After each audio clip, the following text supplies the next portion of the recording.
Buenos días, yo soy Fernanda Vale, representante de American Softwoods para Latinoamérica. Bienvenidos al segundo día de foros Construye con madera, construcciones seguras e innovadoras. Como saben, para este evento hemos reunido expertos internacionales. El día de hoy es nuestro día enfocado a la arquitectura. Construcciones con madera, un mundo de posibilidades. Les recordamos que en el sitio web del evento www.americanamsolatamforo.com hay stands virtuales de nuestros socios y un espacio para que puedan programar citas virtuales con ellos. Los invitamos para recorrer la página web y aprovechar lo que hemos preparado para ustedes. Ahora les voy a mostrar unas diapositivas para que puedan tener mejor interacción y puedan entender a qué me refiero con que puedan hacer citas virtuales. En el primer slide del lado izquierdo pueden ver que hay una pestaña y en esa pestaña van a aparecer diferentes preguntas aleatorias. Entonces, pues bueno, les pedimos que si nos pueden hacer el favor de contestar estas preguntas. Y del lado derecho hay una encuesta que dice survey. Del lado izquierdo hay una barra de color vino y en esas son encuestas que les vamos a pedir si nos pueden contestar al final del evento. Van a recibir un diploma de asistencia. Entonces, esto es con el objetivo de que puedan aprovechar mejor lo que es este evento, se podría decir que es como una expo virtual, sin tener que viajar. La siguiente, por favor. En esta diapositiva pueden ver que del lado izquierdo también les va a aparecer en la plataforma, en el botón, ahí pueden buscar las personas que quieran contactar. Las pueden contactar ya sea por nombre, ya sea por apellido o por nombre de compañía. Y puede ser de nombre, de fecha, de letra ascendente o descendente. Y apretando la persona, entonces ya les aparece, como aparece al lado derecho, unas franjas naranjas que es para hacer citas. Entonces, ahí están los horarios y ustedes nada más tienen que apretar y agendan una cita. A la persona con que hagan la cita les aparecerá pues un recordatorio en su correo electrónico. Entonces, realmente es muy sencillo esta plataforma. Tienen que entrar del lado izquierdo en lo que es Attendees and Networking, que son asistentes para hacer citas de negocios. Y una vez que selecciones o que busques la persona que quieras localizar, aprietas su perfil, te aparece esta agenda. La siguiente, por favor. Y en esta siguiente diapositiva que les voy a mostrar, la siguiente, por favor. Pues pueden hacer citas, ya sea de esa manera. Y en el lado izquierdo otra vez, en la barra que les aparece en la plataforma, me refiero a todas las personas que se registraron y que están en la plataforma. Y las personas que están viéndonos en YouTube o en Facebook, les recomendamos que se registren para que puedan tener estas ventajas y puedan aprovechar pues este evento lo más posible.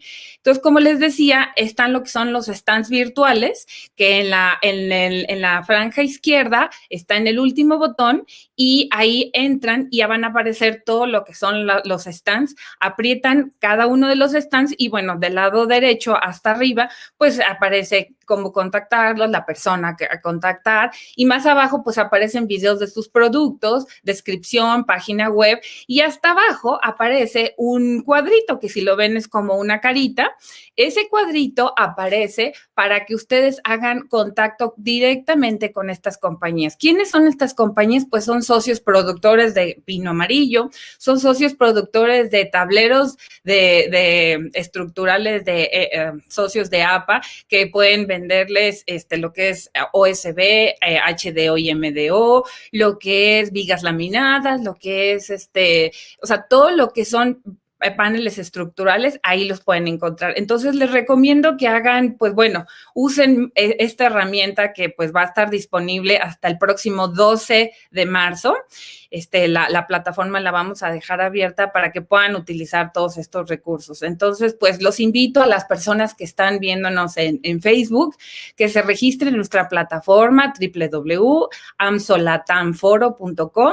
Es muy sencillo registrarse, únicamente tienen que entrar, poner su su nombre, país, su mail, y con eso entran, no tienen ningún costo. Entonces les recomendamos que entren para que puedan aprovechar esta experiencia que pues en estos tiempos es muy útil, que es una expo virtual, ya que no se puede viajar ahorita, pues aprovechar, hacer contactos, conocer a la gente. Y bueno, pues vamos a continuar. El día de hoy, las dos conferencias principales están subtituladas.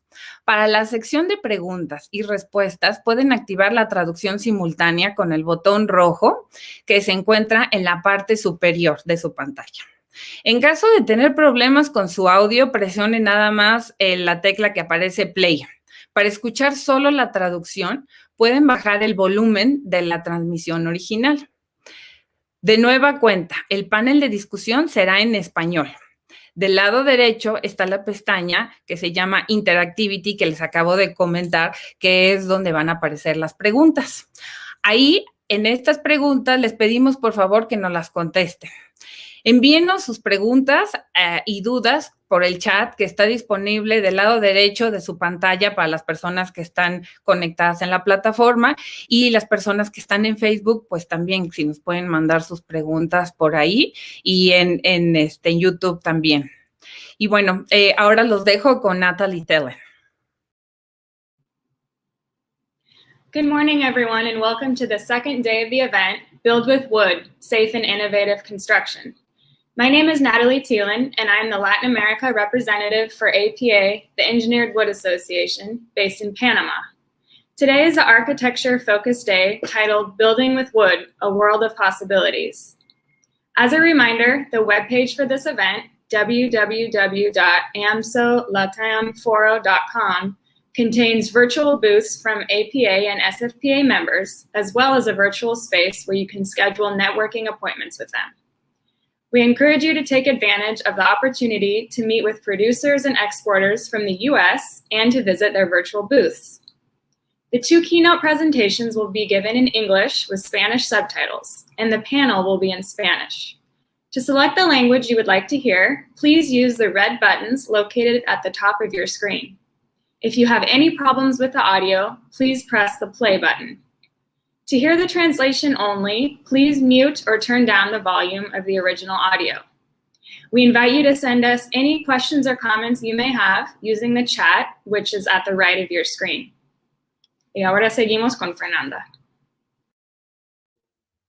Como American Softwoods, representamos a dos asociaciones sin fines de lucro, a APA, the Engineered Wood Association, y Southern Forest Pros Association.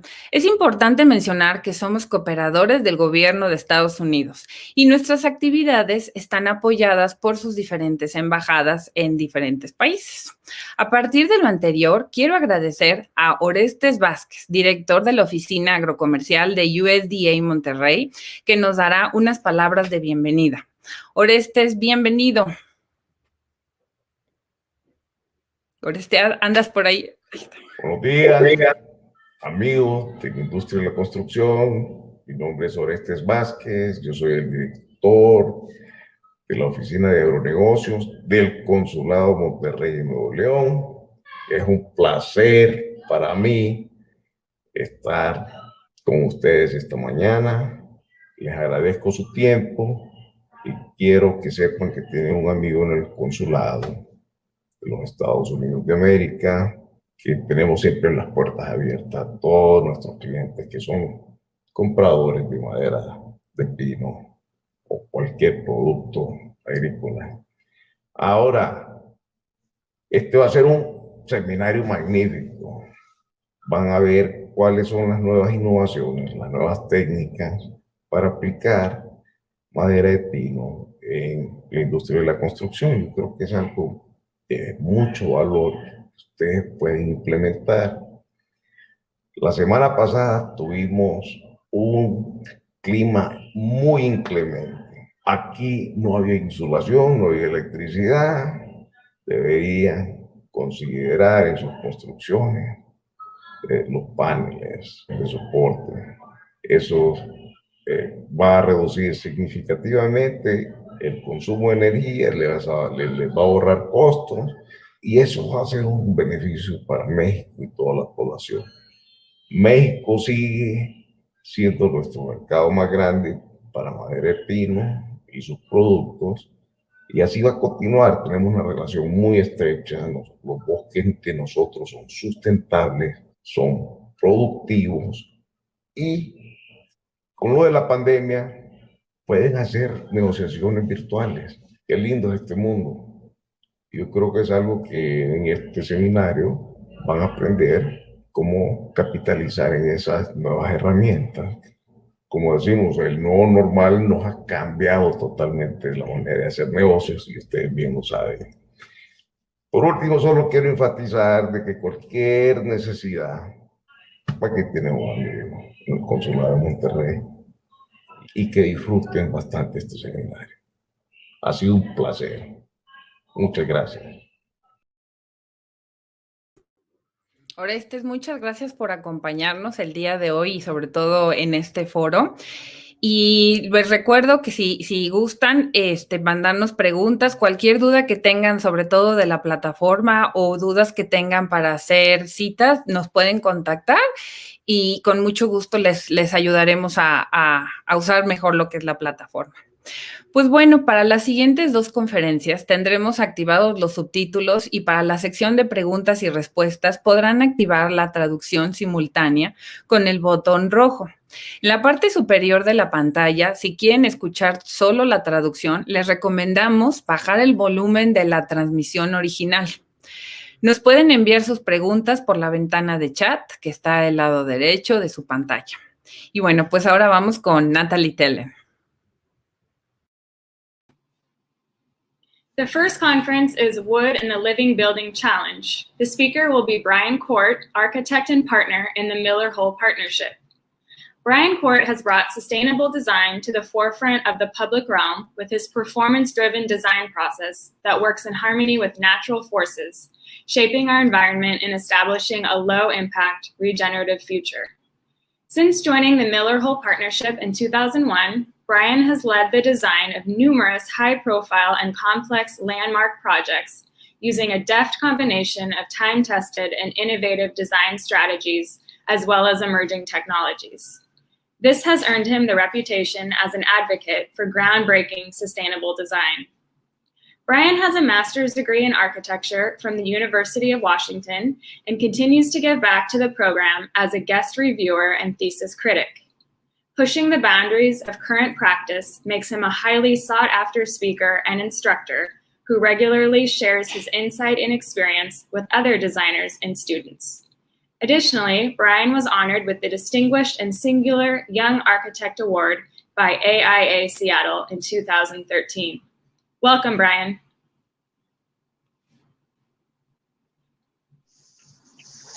Good morning, everyone. My name is Brian Court. I am an architect in Seattle, Washington, in the United States, and I am a partner with the Miller-Hull Partnership. We're an architecture firm of about 100 people based in Seattle and San Diego. Today, I wanted to talk about the Living Building Challenge, which is a sustainable design metric that we've been designing a series of recent projects to meet. So I'll talk about the Living Building Challenge and 3 specific projects in our office and how we've used wood in those projects. Wood is a great choice for projects with a high sustainability ambition because of its sequestered carbon and the benefits that forests can play in our natural environment. So I'll touch on a number of those topics as we go through the presentation. First, to explain the Living Building Challenge, this is a sustainability metric that really took its basis from LEED, a program that is known internationally for sustainable building design. But the Living Building Challenge is trying to go beyond what LEED establishes and really trying to get buildings to a point where they are actually giving back more than they take from the environment. So on this graph, you can see on the left-hand side, negative environmental impacts. And that comes basically with all buildings, for the most part, that we build today have negative impacts on the environment. Building codes, the first dashed line on the left, they are basically the baseline that we're building from. So that's the minimum legal building that you can build right now. It's not very good environmentally.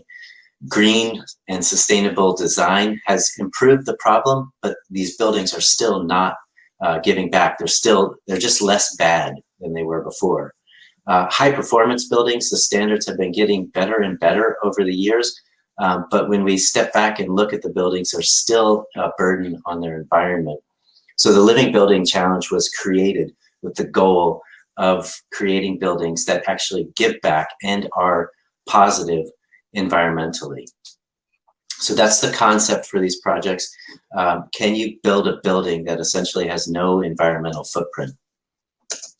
So that's what I'll be talking about. And the Living Building Challenge is based on results. It's not a spreadsheet system like LEED for design where you're checking boxes on a spreadsheet. The Living Building Challenge is very simple. It's divided into 7 categories that are designed around place. We're looking specifically at the site that a building is built on. Water. Projects need to capture all the water that they use from the rain that falls on that site. Energy, likewise, is created only from the sun that falls on site or the wind that falls on the building. Health and happiness are important attributes to design too. We need to look at indoor air quality, for instance, and the health of the materials that we're putting in buildings so that people aren't adversely impacted by buildings. Currently in the building industry, there are a lot of toxic chemicals that actually have what we would classify as poisonous ingredients that are going into buildings. The Living Building Challenge aims to strip all of those out of buildings. We're also looking at equity and how buildings play a part in their community, how the buildings are constructed. Are we looking after the safety of the contractors that put the buildings together on site? And the Living Building Challenge is also looking toward what they call beauty, which is projects that people are going to love and preserve over time. Not tearing down buildings is one of the most sustainable things we can do. So let's build buildings to stand the test of time. We have at Miller Hall, we have 7 living building projects that are either complete or in design right now. I'll talk about the Bullitt Center first, which is a 6-story office building in Seattle. We have renovated both of our offices in Seattle and San Diego on the top right corner to meet various petals of the Living Building Challenge. So they're not full Living Building Challenge, but they are addressing 6 of the 7 categories. The Sage School is a small school in rural Idaho that's in design now. The Block Project, those are 1-room houses deployed to address the homelessness issue on the West Coast. Loom House, I will talk about, that's a single-family remodel. And then the Candida building at the Georgia Institute of Technology, so a higher education building in Atlanta, Georgia. The Living Building Challenge, when we talk about sites, they want to look for responsible land use development, but then also promoting urban agriculture. We're looking at habitat exchange and human scale for places. As I mentioned earlier, all the energy has to come from clean, renewable sources found on site. Health and happiness is important. The materials that go into projects, these are all views of our office in San Diego. Equity and the community, beauty. Okay, so here with the Bullitt Center in Seattle, this is a project that was completed just about 10 years ago now. So it has been up and running for 10 years. So we've got great data from the project. You can see the building there in construction at the bottom of the slide. This was the first wood building built in Seattle under the building code for heavy timber building in over 80 years. So it's important to note that this project was really rediscovering the way that we used to build buildings when a lot of the warehouses and offices in Seattle were built of timber. And there's the project. Now you'll notice the large roof overhang. Those are the photovoltaic panels that are creating again, all the energy that this building, a 6-story office building in Seattle, it's one of the cloudiest cities in the United States, but with those solar panels on the roof, we're able to power the entire building. This is about 250 people work in this building on a daily basis, and it's renting at Class A office rates in Seattle, all powered by the sun that falls on its roof. We've taken a number of measures with the project to meet the Living Building Challenge. Living Building Challenge also asks us to look at the embodied carbon in a project specifically and offset the carbon that goes into the construction of the building. So that's why we chose timber for this project, because it had a much smaller carbon footprint than concrete or steel. So the diagram on the left-hand side talks about the structure of the building. We are using concrete at the base of the building to get out of the ground, but then the 4 upper floors of the building are all framed with wood. The skin of the building is all attached, bolted onto the building, basically so that can be taken off and maintained over time, addressing buildings that can survive for hundreds of years. So the structure can easily last for centuries, but the windows and the building skin are going to need to be maintained over time. So let's make those easy to remove and easy to maintain. Net zero water is accomplished by capturing rainwater from the roof of the building. There's a cistern in the basement where we then treat the water and provide safe drinking water throughout the building. All the waste is treated. The gray water is treated with wetlands on one of the elevated roofs of the project, and all the solid waste are treated in composters in the basement of the building.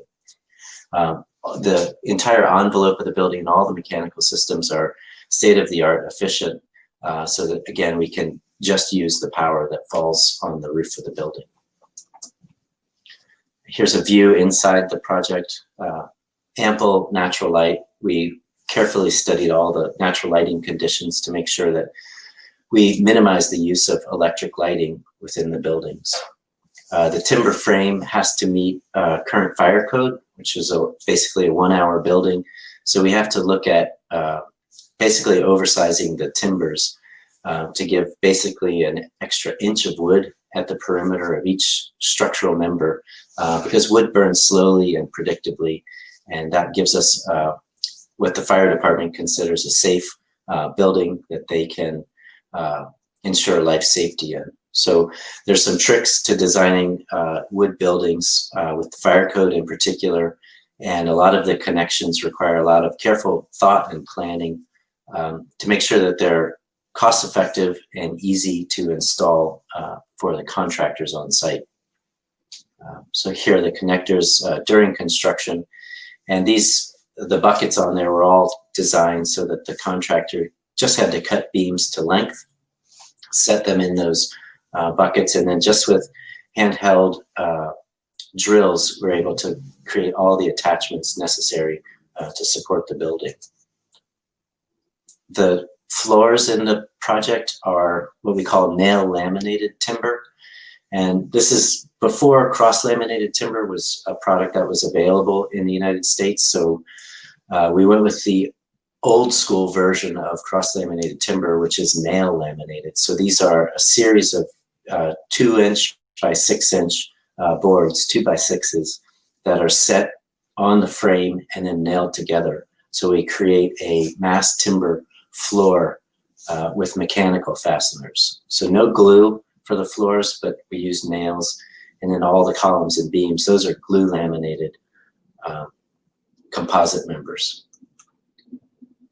And in Seattle, we have earthquakes are a real threat, so high seismic design standards. In that case, we don't try to use the wood, but we design for hybrid structures. So we use concrete where concrete performs best, we use steel where steel performs best, and then all the gravity loads, basically everything that's left over, we can easily accomplish with wood.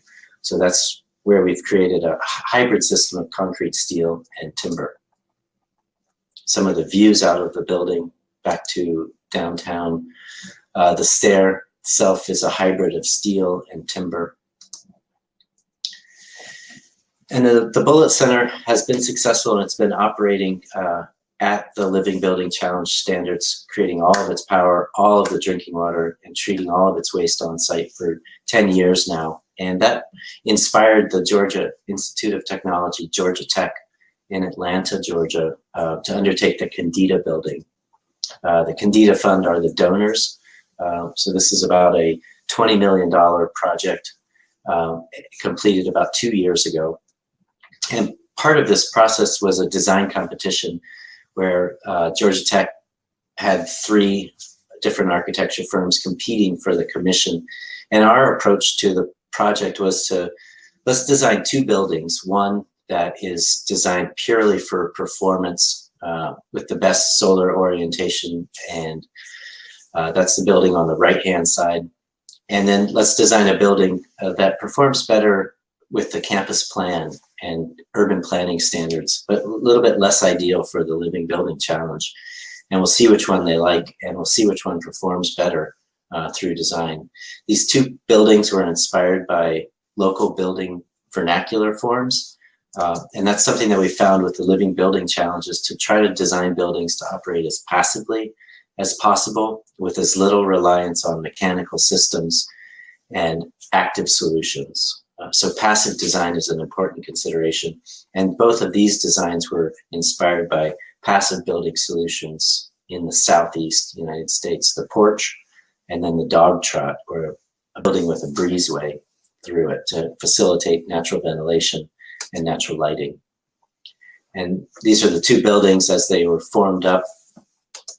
And we evaluated each one for energy performance and all the metrics of the Living Building Challenge, from water, energy, thermal performance, shading, and solar orientation. And the university chose the building on the left. So that's the building that we then designed to sit on this site. It's a large 8-acre green space at the center of campus. And the Candida building is set in the lower southeast corner. It's a 2-story building, so much smaller than the Bullitt Center. But in Atlanta, the air conditioning loads are much higher on buildings. And we basically need the entire roof area of this building to power just 2 stories of building in Atlanta. In Seattle, we need that entire roof area. We can go up to 6 stories because the climate is much more benign. We don't get as hot in the summer or as cold in the winter. So Atlanta, it's a smaller building to power it with the sun that falls on the roof. And we also have students that are occupying the building on over about 18 hours of every day. So it's the building's in much more high demand and high use. So the energy loads are higher as well. It's a classroom and lab building with a large central atrium space at the center. So you can see the bar on the right-hand side, classrooms and labs. This is a teaching building. Also classrooms on the left-hand side up in the wood-clad volumes, and then a series of student center and social spaces on the ground floor of the building. And the roof array, the photovoltaic panels on the roof, again, it's a dominant expression here, the large roof. But one of the key design challenges on this project was meeting the power demands, meeting the water demands. So we're actually using the solar panels to collect the rainwater, and then with gutters at the base of each array, taking the rainwater back to the roof of the building and then down to the cistern. So the roof is collecting all the energy we need, all the water. It's also shading the building. So it's a small building set beneath the roof, which really reduces our cooling loads. It reduces the amount of heat gain that the building is subjected to through the day. And then going back to those vernacular building precedents that we looked at, the porch is a place in the Southeast United States that people really tend to congregate. It's outside, weather protected. It's that space between the building, the intense program that's going on inside the building, the beautiful site. It's that threshold between the inside and the outside, that people tend to be happiest. People tend to congregate there, and in nature, the greatest diversity of life forms happen at the edges between two biomes or two natural habitats. So the edge is where life happens for us. So the porch became an important way to foster that activity on the building. This is also a wood frame all the way through. You can see wood columns and beams, and wood deck for the floors as well. And you can start to see steel tensile cables that are included here to meet wind loads and seismic criteria. And then a view during construction inside the building, looking at here where we had long spans that become difficult to achieve with timber on its own. We look for a hybrid solution again of timber for the top chord of these trusses, and then tensile steel members underneath to achieve the longer spans. And then the floors in this building are also nail laminated timber, and you can see on the left-hand side the contractor prefabricating these panels that are then lifted into place and set on the frame. So construction very fast and efficient on site. And there's an interesting story to these panels. In sustainable design, one of the best things we can do is not tear down old buildings and put them in the landfill, but try to reuse as much as possible. So these floor panels are assembled of 2x6s set by 2x4s, 2x6, 2x4, alternating. The 2x4s are all recycled from demolished buildings on Georgia Tech's campus. The 2x6s are new, structurally graded material. So every other board is actually meeting the structural requirements, and then the 2x4s are infilled as a way to reuse material that would have otherwise gone to waste. It also gives us an acoustic, a natural acoustic attenuation on the ceiling. So it's a way of solving multiple problems at once within the building, meeting the acoustics that classroom and lab building require for a university, but then also helping us reuse waste material and wood, which is sequestering carbon. So it was a win-win solution for us in many ways. And here, a view back up at that ceiling, and we get a beautiful texture to the ceilings of this corduroy texture almost throughout. And then all of those 2x6s that we used for the floor, we actually saved the end cuts, pieces cut off of the ends, and created the stairs on the left-hand side. Those are all what would have otherwise been waste material, just set on end. So we're using the strongest part of the wood, the end grain, as the stair tread. So it's a very durable, a beautiful stair that we've created from, again, what would have otherwise been waste material. And another view back through that ground floor of the space with abundant natural light, natural ventilation, with operable windows at the perimeter and then high up in the clerestory. And you'll notice concrete on the floors. Both this project and the Bullitt Center were using hydronic tubing that runs through the floors to deliver both heating and cooling in the building. So it's a very energy efficient way of heating and cooling the buildings, and we don't have to rely on big ducts running through the projects with mechanical ventilation. And then a couple of views of the exterior of the building and how that porch functions. And with the pandemic recently, Georgia Tech's been hosting a lot of classes outside on this porch. So while we intended it really as just a social space, it's actually become part of their program area now, where the building activities are spilling out onto this porch.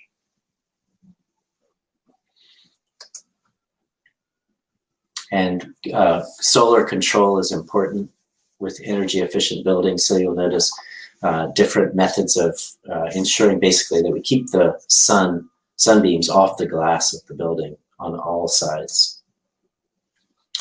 Then the third project I wanted to talk about, this is a house that a single family house that we just completed in Seattle. And this was a renovation again. So with a living building, you really are looking toward minimizing your environmental footprint. And an important component there is reusing old buildings. So this project was interesting to us in that regard. Could we take a 1960s house in Seattle, which had very little insulation, single pane windows, and upgrade it so that we could basically power the building from an energy and water perspective, just from the natural resources that we could find on site. So the project, there are actually two buildings. One was an office and one was a house for the previous tenant, and we've maintained that footprint. So the south building remains a sort of a functioning house with the bedrooms and kitchen, dining, living. And then the north building, top of the screen, is a guest house and an office for the couple. So the two-story building for the lower building, and just a one-story building for the office, set on a beautiful site on the waterfront, looking out over Puget Sound and over to Seattle. So here you see a bird's eye view, beautiful trees, wonderful landscaping on the site, and then the house with the solar panels on just one of the four ridges of the gable roofs on the project, and some skylights facing north. And this project, again, was interesting to us because in the United States, there's over 100 million single-family houses. Most of those have a lifespan of 30 to 40 years, which from a sustainability point of view, is no way to build and develop. We need to build buildings that can last for, again, hundreds of years if possible. So this is a model, we believe, for those 100 million single-family houses that exist in our country and how we can upgrade those to meet the environmental challenges that we face really as a planetary species. We need to get buildings that are operating with as little environmental footprint as possible. So this is a blueprint for how we can address the existing houses.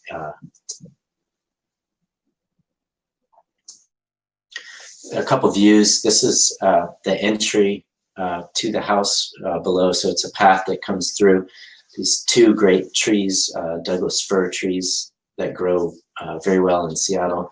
And then you can see a small bridge that gets you over a natural creek and a ravine that flowed through the site to the house.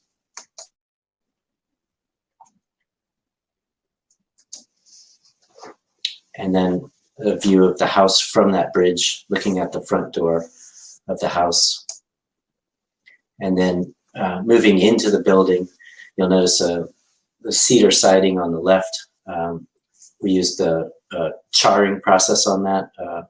Japanese shoshugi ban is the technique of treating the wood to give it moisture resistance and UV resistance without using paints or stains. So paints and stains can have toxic chemicals in those. And with living buildings, we're always looking to use more environmentally friendly ways of finishing. So while this charring is, could be perceived as an environmental liability, it's actually a very natural way with a small application of energy then to treat that wood and give it decades, if not centuries worth of lifespan. So a natural way to finish the wood and give it protection. And again, we're using steel and wood throughout these projects as materials make the most sense. This was a post and beam style of architecture. So columns and beams within the house were exposed with the original design, so that made it very easy for us to come in and basically strip all the exterior walls and insulation and windows off of the building and then replace those with more higher performing windows. So we went from a single pane of glass, very leaky and noisy, to a triple pane windows, so 3 panes of glass, which this was a house with a lot of glass, so it was going to require a lot of energy to heat and cool. But by upgrading the windows, we're able to, again, power this house just with the sunbeams that fall on the roof. So the skylights and all the perimeter glazing, the windows are triple pane windows. And then the two buildings create a courtyard, a beautiful elevated deck between the buildings with trees providing shade and creating great opportunities for outdoor living throughout the year. And this is a view back to the north building, which serves as their office, library, and guest room. And all of the wood decking for the ceilings, we were able to maintain the original, and all of the columns and beams and the stonework that you see here on the fireplace, all of that we were able to maintain. Even the concrete slabs were able to be reused. So we were really just replacing windows, insulation, and then the finished roofing materials and siding on the house. As I mentioned earlier, the single roof facing south on the upper right, that gave us enough surface area for the photovoltaic panels. All of the rainwater, again, is collected in gutters and then brought to a central cistern on site. It's a 10,000 gallon cistern below grade, so in the dirt, that stores all the rainwater that we can then draw from, treat it with ultraviolet light, and create safe drinking water on site just from the rain. All the waste from the project is treated on site as well in composting toilets. So the project doesn't have a burden on the infrastructure, those sewer lines that exist on the island. So you can see in the upper left a view of the rainwater cistern being placed below grade, the composting unit being placed. The upper right shows the solar inverters basically power the house.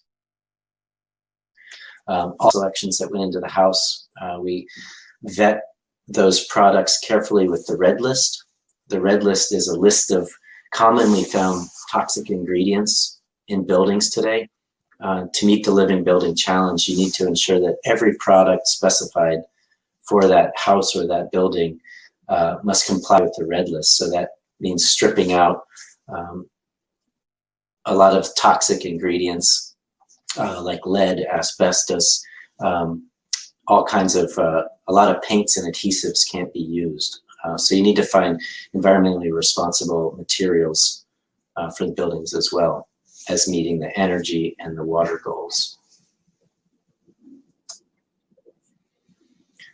Water strategies are very important to the clients on this project. You can see one of the above grade cisterns collecting water here from the gutter and downspout. So it's a combination of above grade and below grade cisterns. A lot of financial analysis went into this to prove the viability of water systems on site. I won't get into too much detail on that. And a series of photographs here showing the house, the pre-existing conditions on the upper left, and then the demolition where we stripped it down to just the post and beam, the frame of the building, and then coming back in with new walls, new insulation, and new windows, and then a fully landscaped site on the right.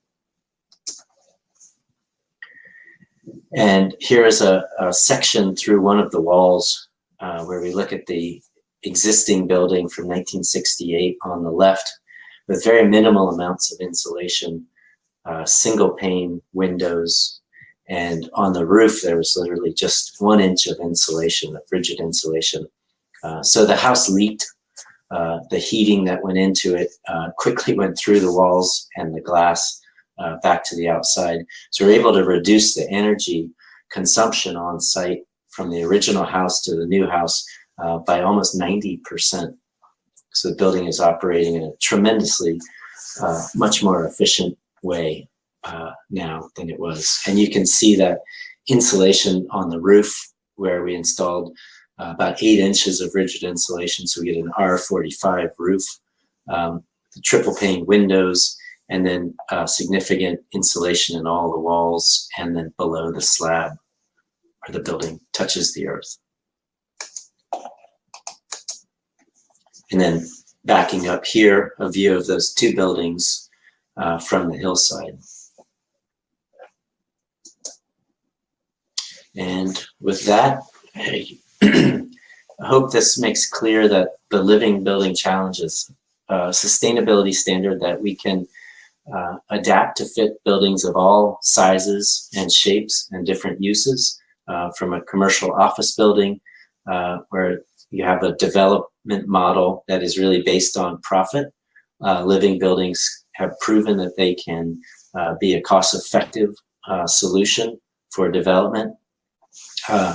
With the Georgia Tech project, that's a higher education building with intensive use and demands from a very sophisticated client, a higher education university client on site. For 2 years now, has been operating at a net positive energy and water basis. So 2 years in, well, this year's been complicated without full curriculum and classes being scheduled in the building. We do have data that's suggesting that the building should perform as designed. So we're excited to see that project over the next year or so as students return to class. And then with the single family house on the island, and even in a remodel condition, the Living Building Challenge is a effective, cost-effective way of delivering sustainable buildings, again, with very little, if not any, environmental liability to them. So with that, I'd like to thank you all, and I am happy to stay for any questions that anyone has. Thank you.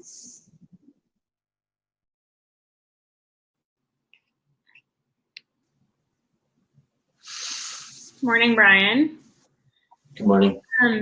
Thank you very much for sharing that really interesting information with us today. We really appreciate you being here.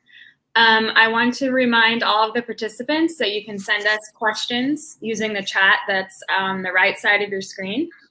And we already do have some questions for Brian. So let's see. The first one says, of the 3 projects you talked about during your presentation, which one was the most challenging and why?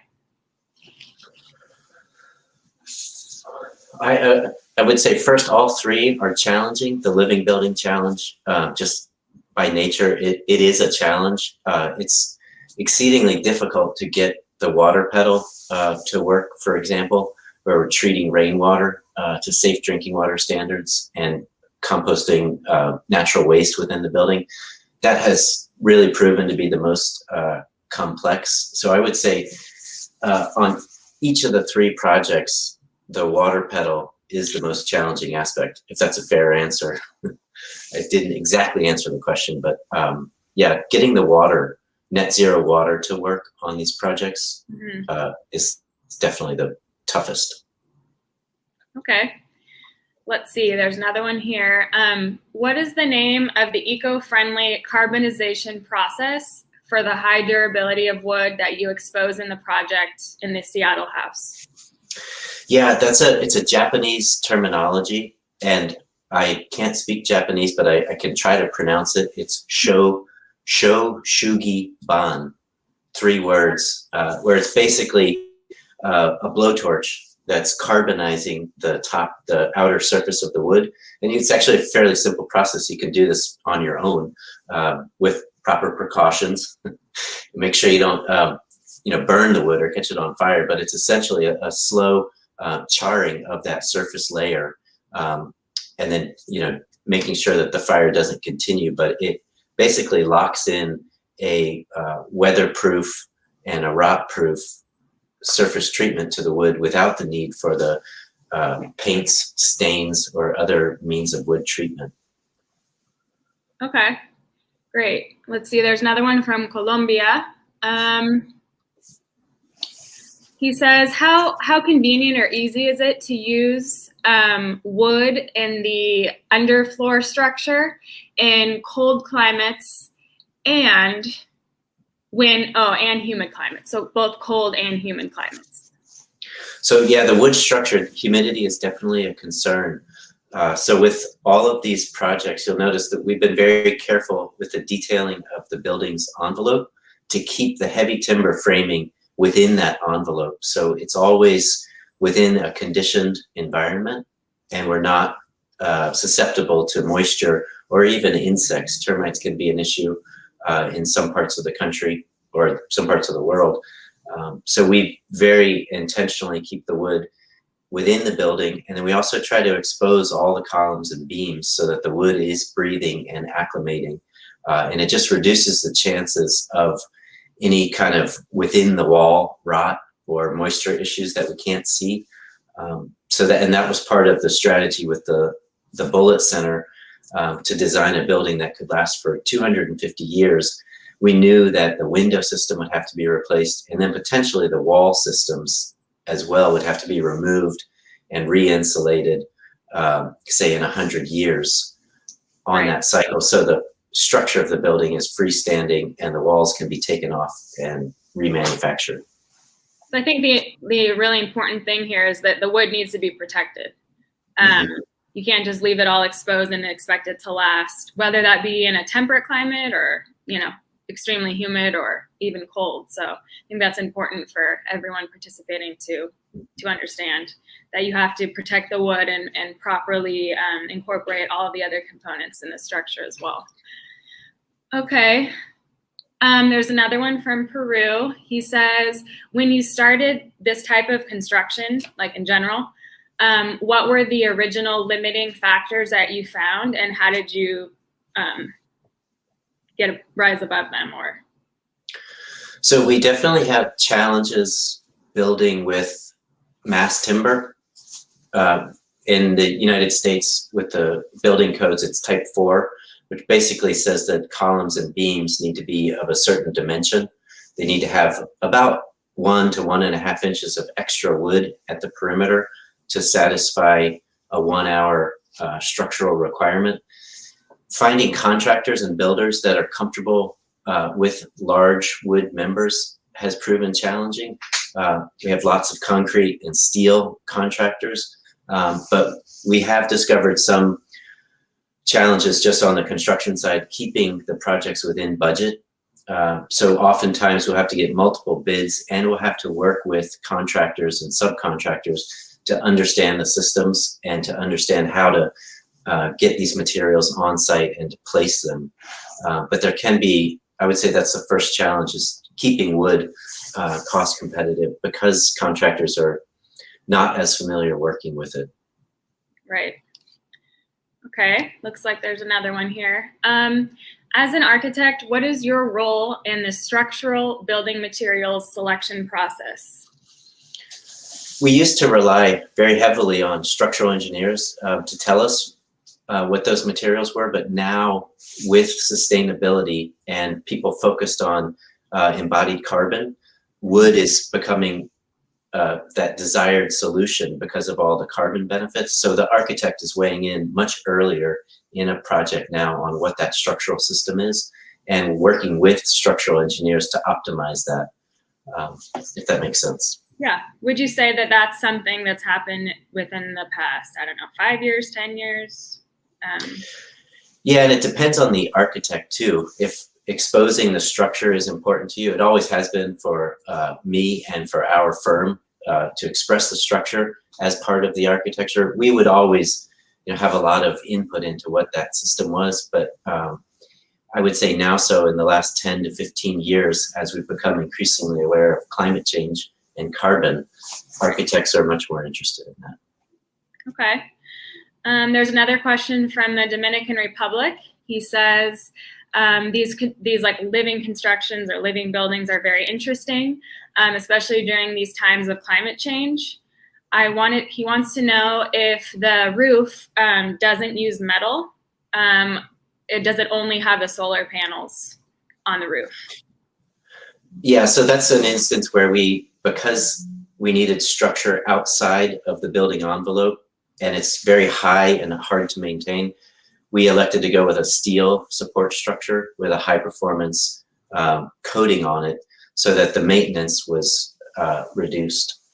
We could have used wood, but as Natalie was pointing out earlier, a lot of maintenance would be required to keep the wood in that moisture-rich environment in Seattle, for instance. So we using concrete, steel, and wood. We use each material where it performs best. But if all three are evaluated in one condition, wood has benefits of the reduced carbon footprint. Okay. I think there's one more question here.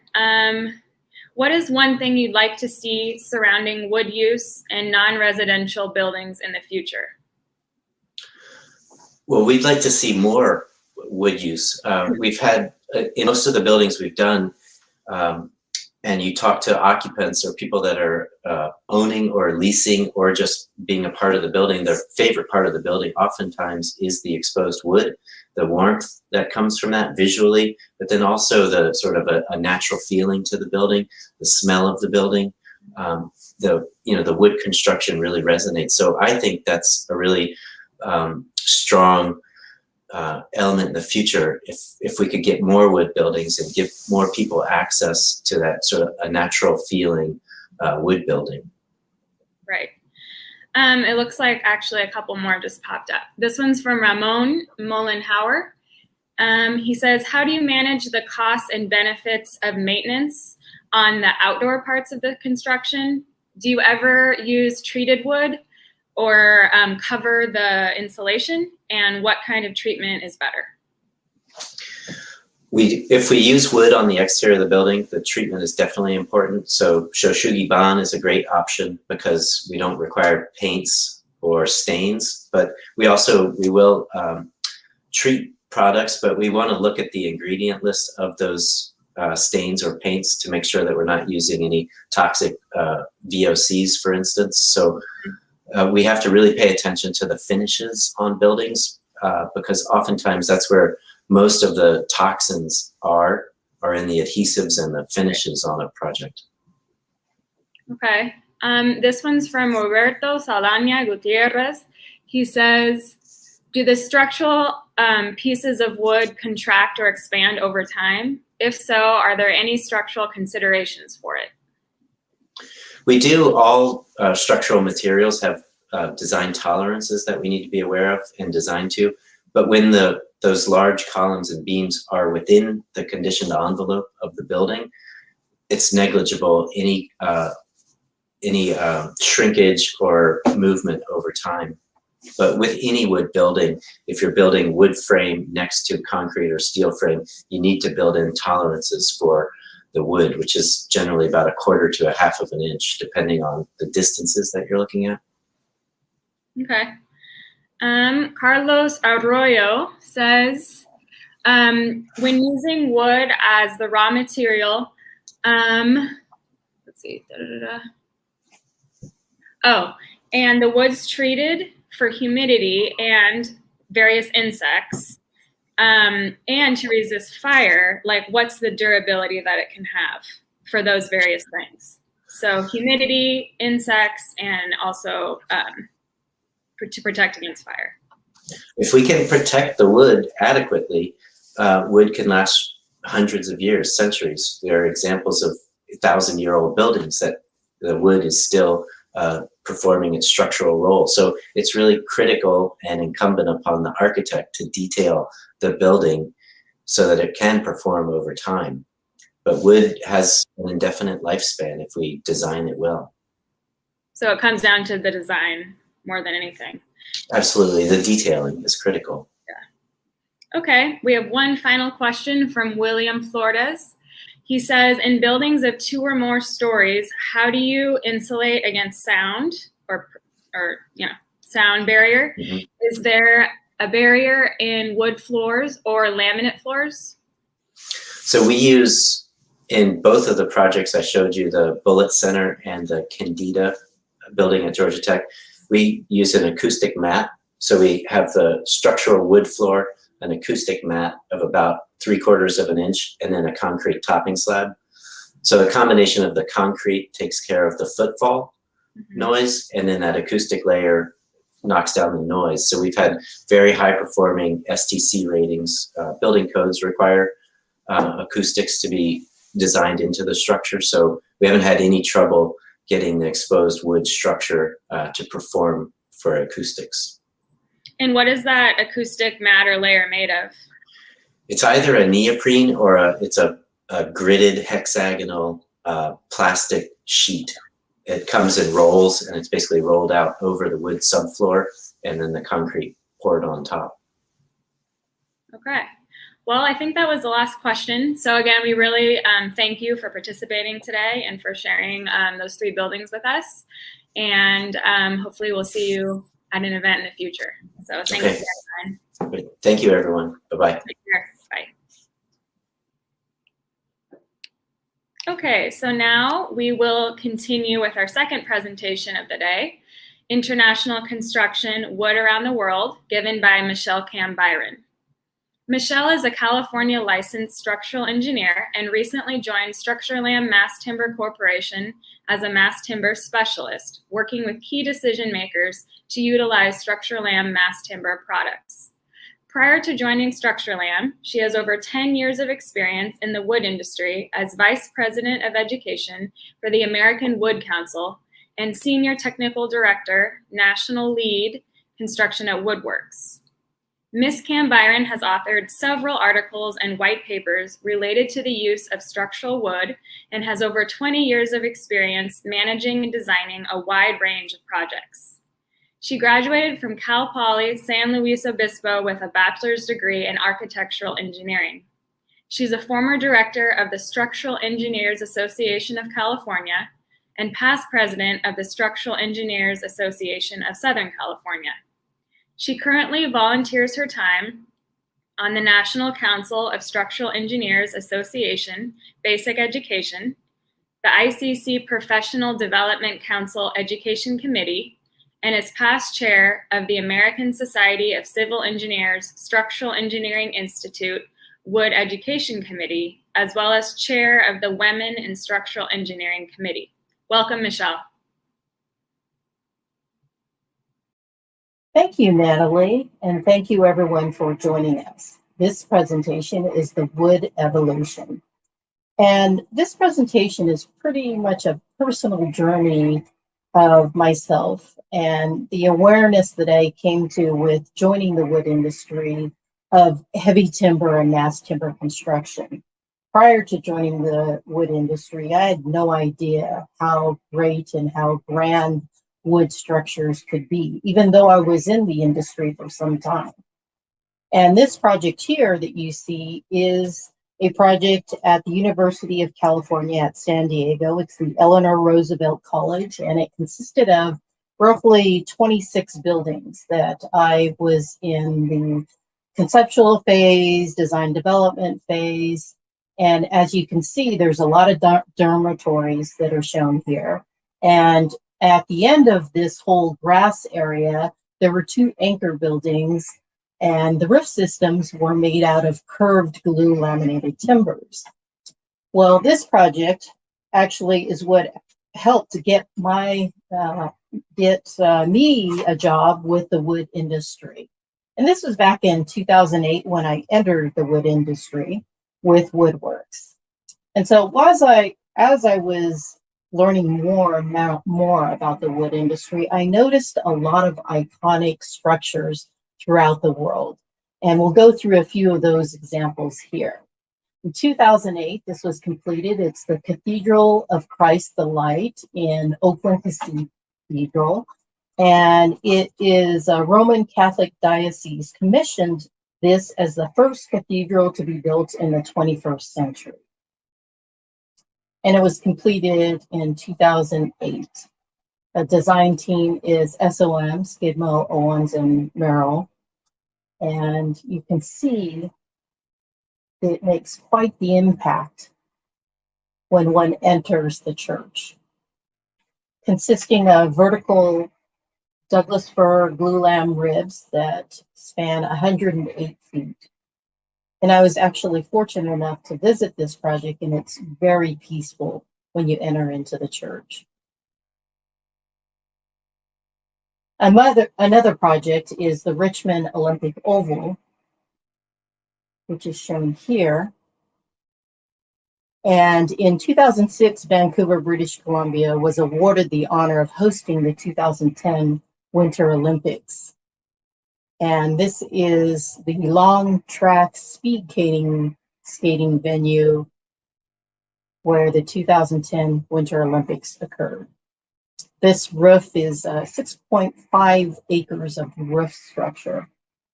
You can see these arched glulams that span 310 feet.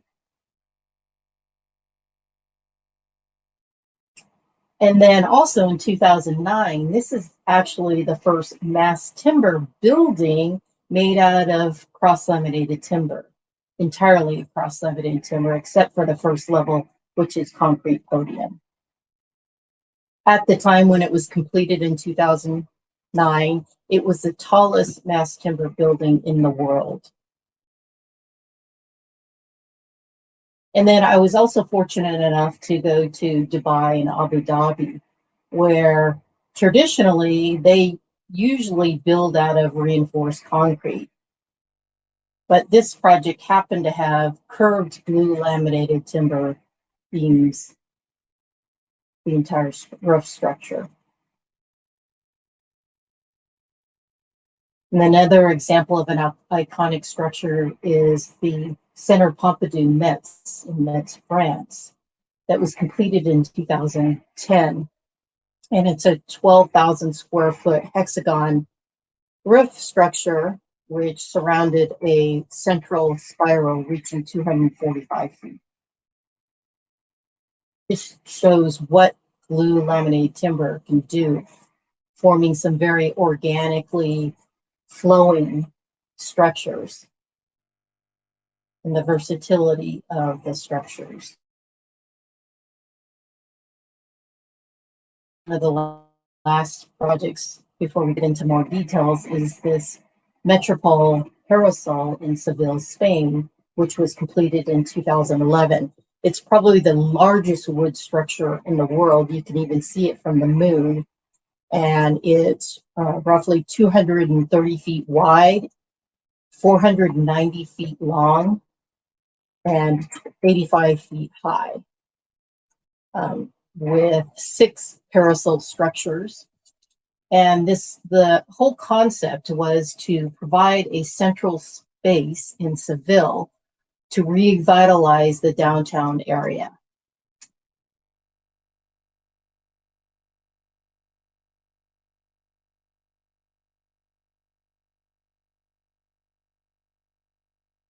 So these are very innovative structures, thinking outside of the box, really pushing what you can do with mass timber and wood construction. And I really like this quote. It states that if the 19th century was a century of steel and the 20th century of concrete, then the 21st century is about engineered timber.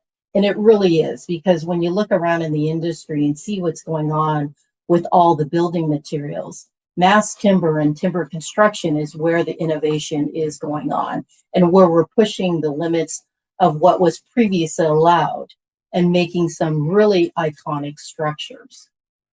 So we'll visit that throughout this presentation. But looking back at wood construction, where does innovation come from? When we look at older structures and how traditionally wood structures were built, they're pretty simple. How do you get from here to what we saw in the previous slides? Well, one of the things that's propelling the industry to embrace and use wood construction is climate change.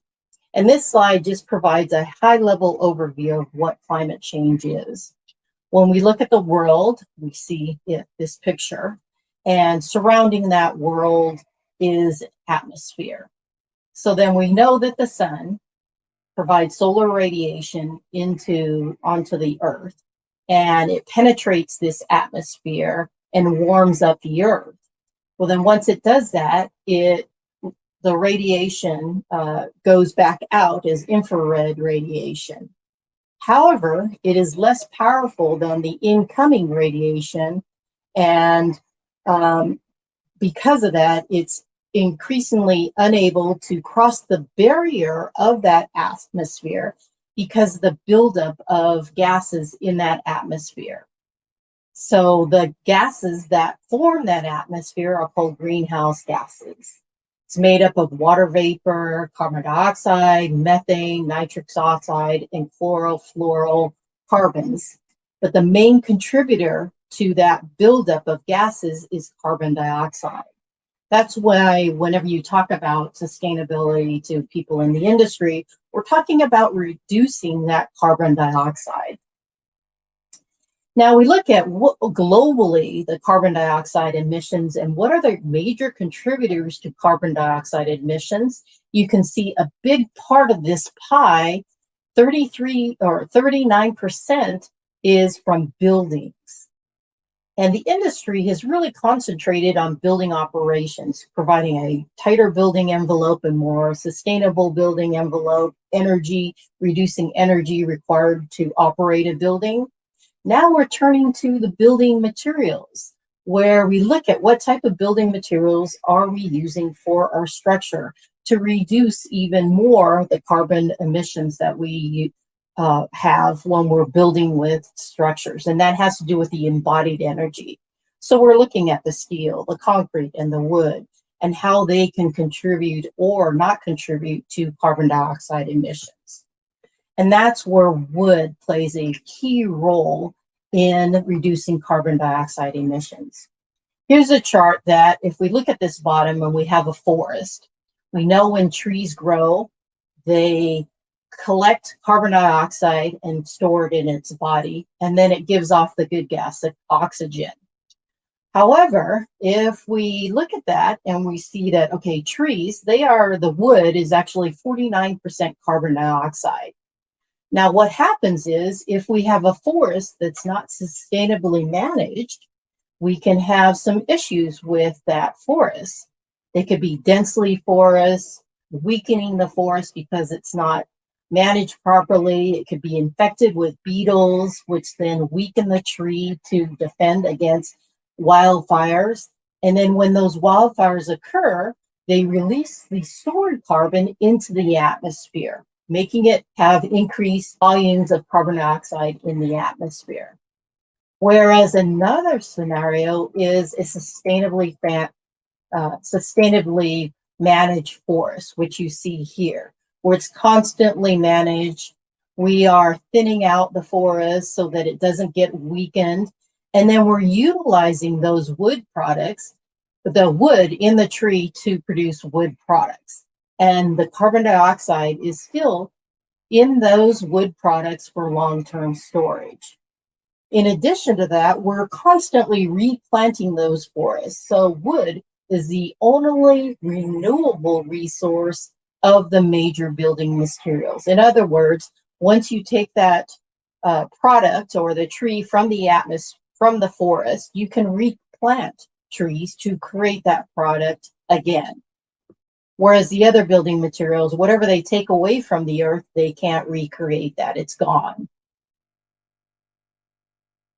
So this idea of carbon storage and long-term carbon is also modeled here, where we have just a typical home, say 2,400 square feet, which is approximately about 32 cubic meters of wood, structural wood.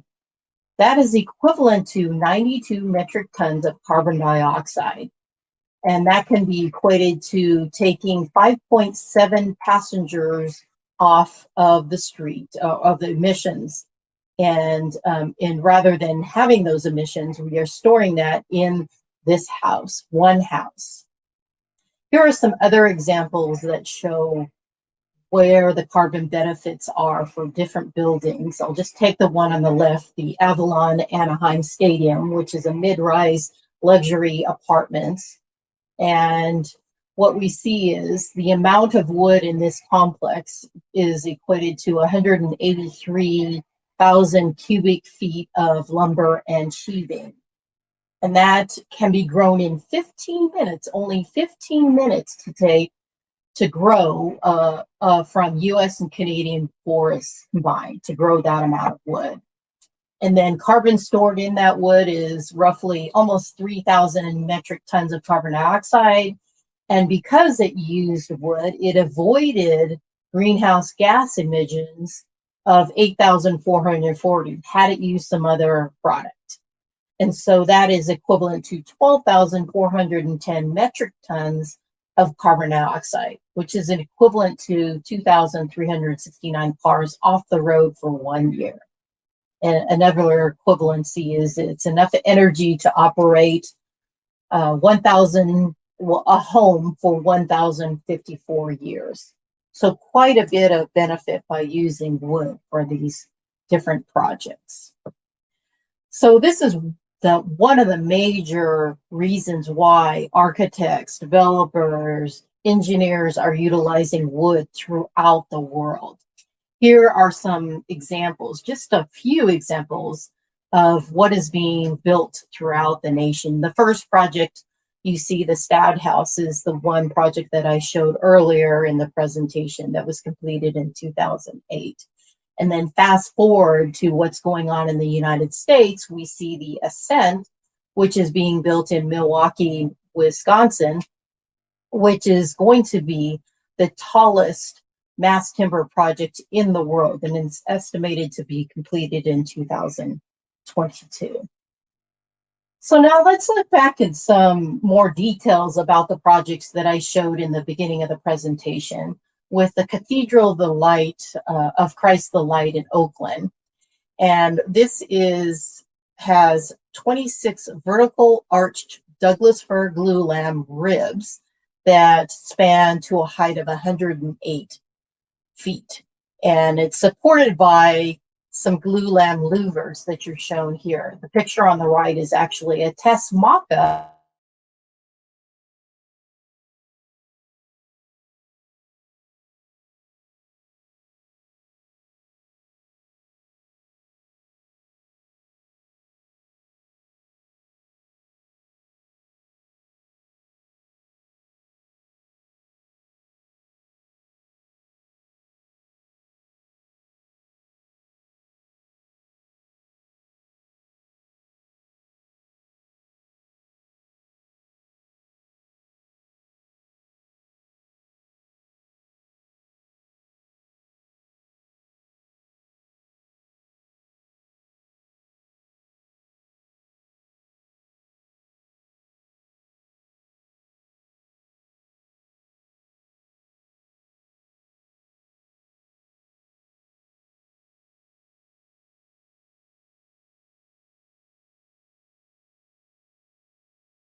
Creo que estamos teniendo un pequeño problema técnico, si gustan tomar unos momentos. Mientras, les quisiera comentar a las personas que nos están siguiendo en Facebook que vamos a estar, pues estamos en la plataforma. Estamos teniendo un pequeño problema técnico, si gustan tomar unos momentos. Mientras, les quisiera comentar y las personas que nos quieran contactar, digo, para cualquier duda o comentario, y también les recordamos que en el portal pueden encontrar lo que es las pestañas para contestar las preguntas que están saliendo del lado derecho. Y bueno, creo que ya por ahí, creo que ya vamos a regresar. Creo que fue un problema de internet. Y las personas que están en la plataforma, les recordamos que es como una expo virtual, que tomen ventaja de lo que es este evento, para que hagan citas de negocios, para que pues contacten con compañías que normalmente es difícil localizar o contactar, y les pueden pues dar comentarios acerca de los diferentes pues tipos de especies que tienen, precios. Y bueno, a lo mejor ahorita no quieren comprar, a lo mejor no están interesados, pero pues más adelante pueden estar interesados en hacer contacto con estos pues distribuidores, por así decirlo. Y pues este mercado de lo que es la madera y los tableros, pues es un mercado que va, viene, sube, baja, y en algún momento cuando el mercado, por así decirlo, regrese, pues ya tienen el contacto, conocen a la persona, y es mucho más fácil hacer este tipo de relación, ¿no? Entonces, este foro, pues, el objetivo de este foro es que realmente ustedes hagan contacto con las compañías, pues ya sé que están exhibiendo, o con otro tipo de compañías, como se los comentaba al principio, pues pueden entrar a lo que es los stands virtuales y ver los productos que manejan. Y muchas veces nos han dicho en las exposiciones, bueno, es que yo no sabía que ustedes manejaban, no sé, el HDO para concreto, ¿no? No sabía para qué era este panel, o el OSB para estructural. Entonces, sí valdría la pena que se den una vuelta, que contacten con nuestros socios, que vean los productos que manejan. Igual, pues les puede servir, ¿no? En el mercado que ustedes están, y pueden empezar a innovar en alguno de los mercados. Hay mercados, pues no sé, lo que es Centroamérica, usan mucho lo que es HDO y MDO para lo que es encofrado de concreto. Hay otros mercados que me dicen, no, yo no quiero eso, pero yo lo que estoy buscando es lo que es pino amarillo para lo que son deckings, para lo que son construcciones al exterior, en montaña. Y pues bueno, o sea, hay para todo, ¿no? Entonces, sí les recomiendo que entren, sobre todo a esta plataforma. Los que no están inscritos, ya les mandamos también en Facebook el link para que se conecten directamente. Y pues bueno, pues ahora vamos a continuar con nuestro video y síganlo disfrutando. Aquí los esperamos. Thank you, Madeline, which is approximately about 32, quite a bit, which is being built in Milwaukee, Wisconsin, which is going to be the tallest mass timber project in the 2022. So now let's look back at some more details about the projects that I showed in the beginning of the presentation, with the Cathedral of the Light, of Christ the Light in Oakland. And this has 26 vertical arched Douglas fir glulam ribs that span to a height of 108 feet. And it's supported by some glulam louvers that you're shown here. The picture on the right is actually a test mock-up showing it was tested for seismic resistance, which is key in California, where we have high seismic. The project actually was designed to be built to resist the highest 1,000-year earthquake with no damage. So part of the mitigation for resisting seismic load is it was based on a base isolation system, but then you have this louver system also that has tension wires. And it was built with a life expectancy of 300 years. Now that glulam structure supports this glazing on the exterior that you can see.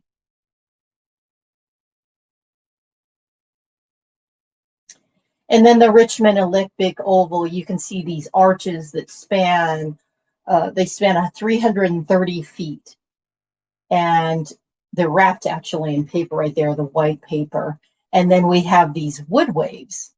Now the arches are made up of 5 foot 3 inch deep V-shaped glulams that are also connected to a steel truss system.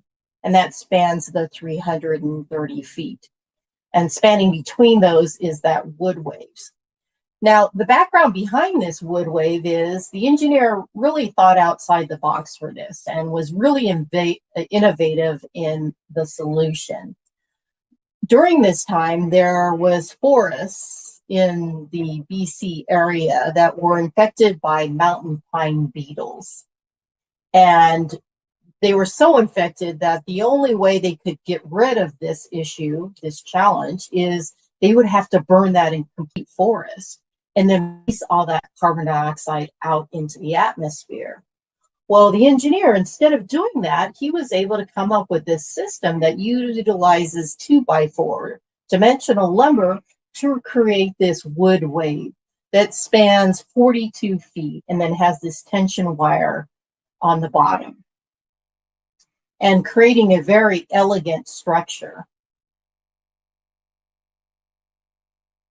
So here you can see those deep 5 foot 3 inch deep glue lamps, and then have the truss system in the middle working compositely with the glue lamps to span those 330 feet.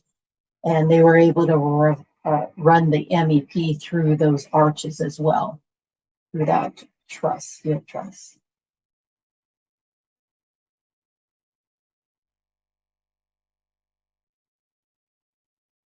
And then the Metropole parasol. One reason why they went with a wood structure is because of the weight of the structure. If they had used steel or concrete, it would have been too heavy to connect to the existing foundation that they had to deal with. I believe there's a subway system under the structure, and they had to work with an existing foundation. So they had to provide a light enough structure so it wouldn't overburden that foundation. And the architect was motivated to use wood because the architect had experience with wood in previous projects.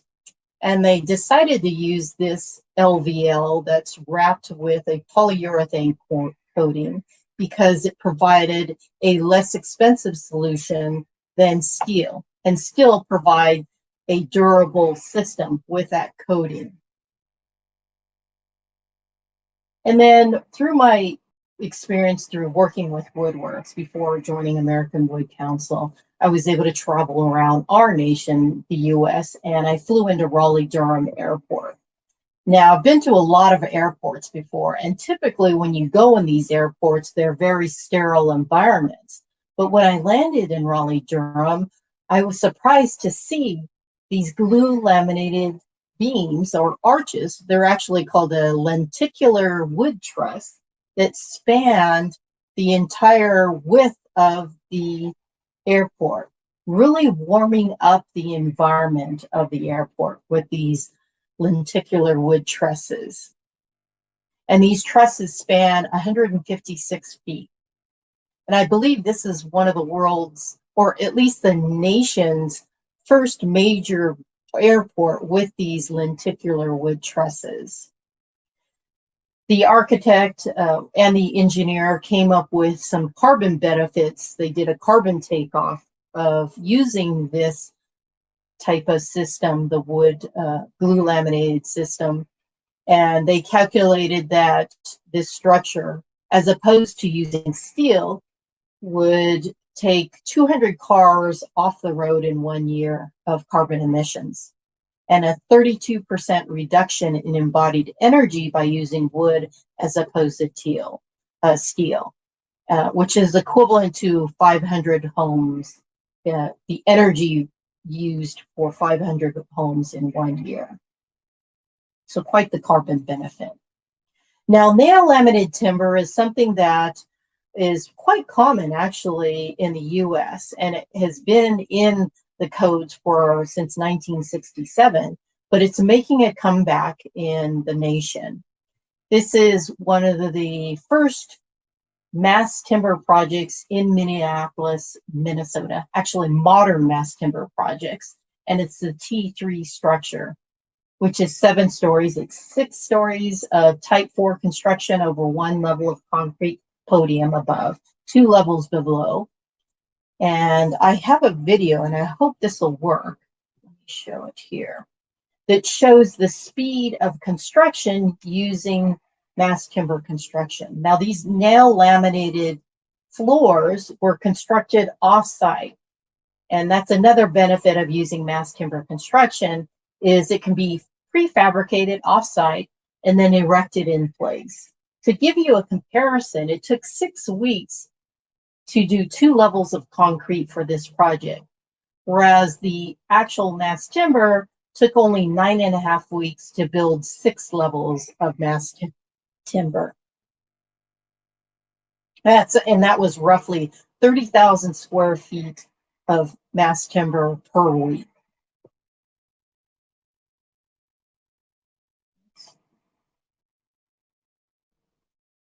And this just shows you some interior shots of the nail laminated timber, really warming up the, let me go back to that, really warming up the interior of the environment, providing a very nice inside environment for the occupants. And I mentioned that nail laminated timber had actually been in the code for some time. It was, I Googled it and it came up with the 1967 UBC Uniform Building Code, where it was prescriptively in the code under mechanically laminated floors and decks, which shows you the provisions. So it's been used for quite some time, but now making a comeback. You can see 2x members that are connected together. Here's another project. This is touted to be the greenest building in the world and was built to be a 250-year structure utilizing nail laminated timber as well. It's called the Bullitt Center in Seattle, Washington. And this was prior to cross-laminated timber being really prevalent in the industry. So they use this nail laminated timber system. Another project in Portland, Oregon, utilizing nail laminated timber for a 6-story. It looks like a typical building that you would see anywhere until you get inside and you see nail laminated timber. And one of the reasons why they're using more and more, besides the sustainable aspect or the speed of construction, is because of the warm environment that you see. When I was in Portland, I went on a mass timber tour, and one of the persons participating was a developer in the area. And I asked him, why are they using this type of structure more and more? And he said, because of the warm environment that it provides. And they are seeing that they're able to sell the projects or the buildings or get renters and leasers into their buildings faster because people want to work in this environment. So another reason why this is becoming popular. It's a selling point to get people to come and rent their office space or lease their office space in the building.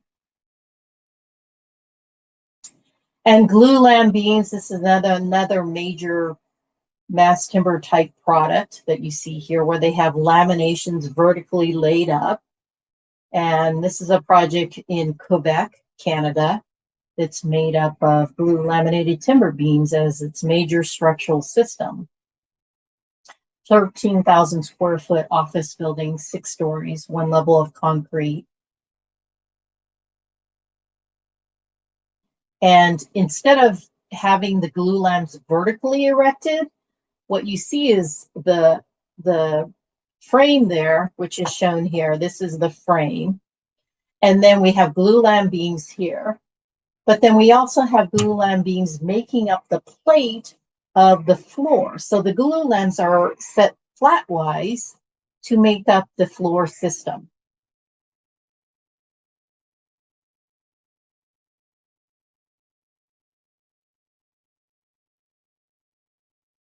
Again, providing a very warm environment, office environment. And then I mentioned in the beginning this SCAD house project, which was at that time the tallest wood structure, mass timber structure in the world in 2010, I believe it was. 9 stories. It was 8 levels of CLT over 1 level of concrete podium, and built in London. And the UK is part of the Kyoto Protocol at this time.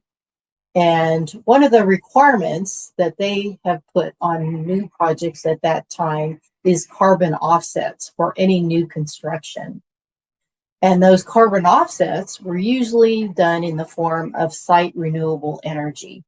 Well, that can be really expensive to provide renewable energy on site. So the architect and the building owner got together and said, how can we approach this and show that this is a sustainable building?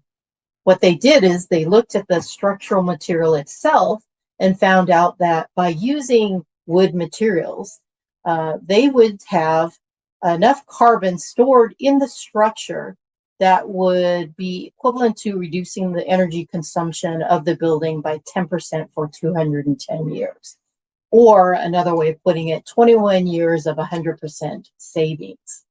So, and that is comparing it to concrete, which would be what would be typically used in this area. So they chose to use cross-laminated timber for its structure. The entire floors, the walls were built out of cross-laminated timber, which is shown here. And unlike glue lam beams that have the laminations all in one direction, lay up and in one direction, cross-laminated is just that. Every layer has the laminations in one direction, and then so in this case, it would be all the laminations in that direction, and then the next layer, the laminations are in the other direction, 90 degrees to that, which is where the name came from. Here's a better illustration of what I'm talking about.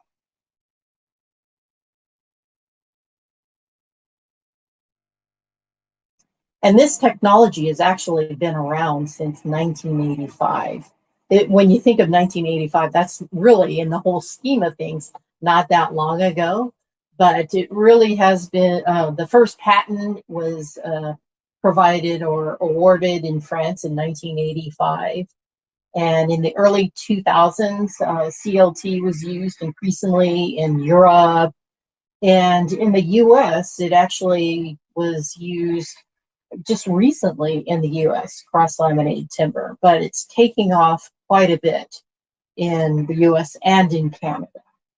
And then just in England alone, we have over 500 buildings made out of cross-laminated timber. And I'll tell you more and more the exciting news of what's going on in the US related to cross-laminated timber later on in the presentation. So this just shows you the side-by-side example of when I was talking about glue laminated timber, where we have the laminations all in one direction in the major axis, and then cross-laminated timber, where they're usually in a rectangular plank form, and the laminations in the outer layers are going to be in the long direction, and the inner layers are in the minor axis. And then hopefully this will work. This will show you the speed of construction that occurred when they built the Stadthaus project. It was pretty much one level per week, because the cross-laminated timber is built off-site or fabricated off-site, and then they truck it to the site and it's erected. Another benefit of using mass timber, besides that prefabrication, is the noise pollution that is omitted when you, or mitigated when using cross-laminated timber or mass timber construction. It's very quiet because they're using just the crane and the lifting in place. You don't hear the drills or the nail guns or the hammers, etc. All the construction that can go on using other forms of materials that you will, that is more quiet when using these prefabricated products. Here's another project bringing it back to the US, the Albania Yard in Portland, that used cross-laminated timber. And then the Carbon 12, that is an 8-story structure using cross-laminated timber. And this is exceeding what is actually allowed in the current code at that time.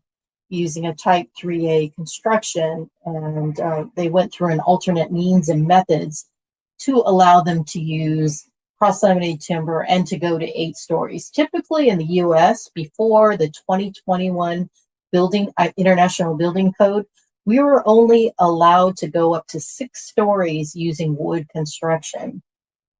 And that changed in the 2021 IBC. This is at our northern partners in British Columbia. It's the Earth Science Building, and this is not magic, but what you see here are cantilevered stairs that cantilever off of this landing. You can see this is a better look. There's nothing supporting it out here or here. It kind of looks like it's connected to this column, but this all cantilevers out from the floor system. And Equilibrium, the structural engineers, came up with a method that they provided a moment connection here, connecting this stair to the floor system, utilizing concrete and the cross-laminated timber. And this is the Ontario, Canada, the Art Gallery of Ontario, which was designed by Frank Gehry, and using glue laminated timber for the facade, which is shown here. This shows the breadth and the depth of what glue laminated timber can be utilized for, forming very different types of structures than you would typically see with a traditional wood construction. Each of these connections of the heavy timber is actually different, and so they had to be manufactured, each of the connections manufactured different for each little connection of connecting the heavy timber together. And this is an important structure that was completed in 2016. It's the Brock Commons, and it's an 18-story structure in Vancouver, British Columbia. It's the tallest mass timber structure in North America, with having 17 stories of cross-laminated timber floors over 1 level of concrete podium, and it's a mixed-use student housing. So dormitories on all the way above with mixed retail below in the concrete podium. And it relied on a concrete core system for its lateral resisting system. Also utilized cross-laminated, well, the floors were cross-laminated, and then the glue lambs were column glue lambs. And it was estimated that it removed 511 cars off the road in a year. And the total carbon dioxide equivalent avoided by using wood as opposed to other products is 2,432 metric tons. This building was designed to meet LEED Gold certification. Now, that project that I showed previously, the Brock Commons, was actually used as an example of what could be done with mass timber construction. And what we see is that in the US, our codes, as I mentioned previously, were limited to 6 stories for wood construction. And what happened is, during the code changes that occurred, they were looking at code changes for the 2021 IBC. They used the Brock Commons as an example of what really could be done with mass timber construction. And you see here that what we're talking about is, we're not talking about what you see for conventional construction where we have 2x members. We're talking about solid wood construction shown here. And we're also not talking about heavy timber construction that you see in the right side. Again, we're talking about mass timber where it's solid floors, solid walls, etc. And so in 2015, December of 2015, ICC, which is the board that, or the body that shepherds the whole code change process for each edition of the building code, ad hoc committee was created and formed to really look at the issues and the challenges related to mass timber construction, and to investigate and research what was out there to support going taller with wood construction utilizing mass timber. Now, the makeup of that ad hoc committee consisted of building industry. A lot of various stakeholders were involved in this committee, with buildings, fire officials, architects, engineers, fire protection experts, even people from the concrete and steel industry were part of this committee. And they submitted 14 code changes. And with a little bit of tweaking, they were able to pass all of these code changes to be adopted into the 21 International Building Code. So now we have 3 types of construction. This just shows you an example of a business occupancy. Obviously, you can have residential occupancy or other types of occupancies, but we see that we can now go up to 18 stories using mass timber construction. And by introducing this type of construction, we now have a new type of construction under heavy timber. Now, typically we have 5 types of construction: type 1, 2, 3, 4, and 5. Heavy timber is type 4 construction, and we've expanded it to type 4A, type 4B, and type 4C. The more stringent fire requirements are in type 4A, which is allowing up to 18 stories and 270 feet in height, and then also increasing the allowable area. Then we have type 4B and type 4C with less stringent requirements related to fire, but then not allowing as big of buildings with those different types of the construction. So these are roughly equivalent to what you could see with steel or concrete. Not as much with the type 4A.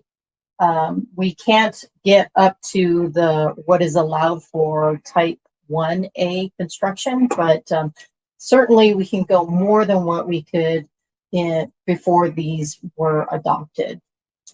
And this is a handy map that shows roughly what's going on in the United States and what the early adoption is for this 2021 code. Because throughout the nation, even though we have this model code of the 2021, the states have their own requirements per state on adopting codes.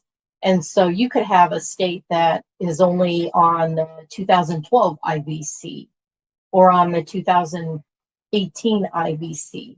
What this shows is some of the states throughout the nation have already adopted the 2021 IBC. You can say Washington, Oregon, Utah, and then California have early adopted the mass timber provisions, 2021 provisions. So a lot of them are just adopting the mass timber provisions and not adopting the rest of the 2021 code, because they want to incorporate that sustainable design, which allows more wood construction, really taking off because they're seeing the benefit of using wood construction. This gives you an idea of the projects that are being designed and considered, some that have started or in design. You can see over 1,000 buildings or projects that are using mass timber construction and today. And I think this was recently updated in December, this map on the Woodworks website. So quite a bit of projects going on in the US using mass timber construction. And then I like to close out a presentation with some bringing it back home and some personal experiences of my experience with mass timber construction. I was in Chicago, Illinois, where you typically wouldn't see wood structures. Mostly they're going to be steel or concrete in the area. But I was walking around and lo and behold, I came across a site where a McDonald's used to be. And I was just surprised to see cross-laminated timber wood structure and glue laminated timber beams being erected where McDonald's once stood. And the reason why they actually tore down the McDonald's is because the capacity was to service the customers was exceeding what they had built in place. So they needed to expand that structure to meet the needs of their customers. And they chose cross-laminated timber and glue laminated timber beams because of the sustainable aspect. And this is a finished product. And then close to home, I'm in California, is the Anaheim, which is now the Ice Arena, and was originally built by Walt Disney Company, and it's designed by Frank Gehry. And you can see from the silhouette of the roof structure, it's supposed to mimic Mickey Mouse ears, roughly. And going inside, you can see this beautiful heavy timber structure. And it just shows you the breadth and depth of what wood structures can do. This building was originally designed as a steel structure, but they found out that because of the cost of steel was so high and the budget that they had to build this structure was limiting them to use steel. So they went to a more cost-effective solution using wood structure. And I believe this is my last example. My son he went off we were looking at colleges around the US. One college he really liked was Northern Arizona University, which is in Flagstaff, Arizona. And lo and behold, when we were walking around, it's really funny because the mascot of NAU is the lumberjack, and I happen to be in the wood industry. And I was just surprised to see this huge dome. It's the walk-up sky dome, which I never would have imagined, made out of heavy timber structure. This is just a little video, hopefully it comes through, of how big this structure is.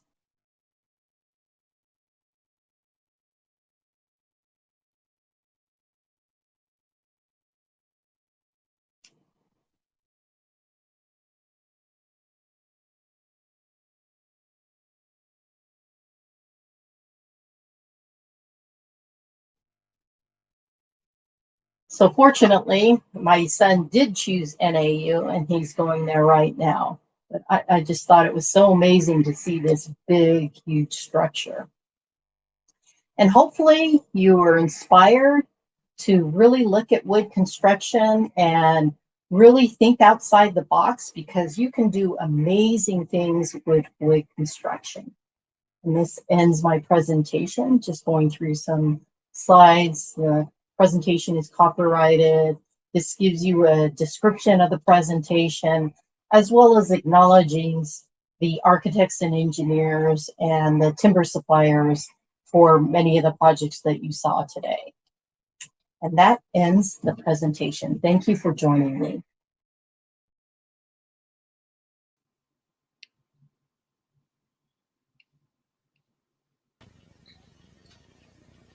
Well, hi, Michelle. Hello. Thanks for being here today.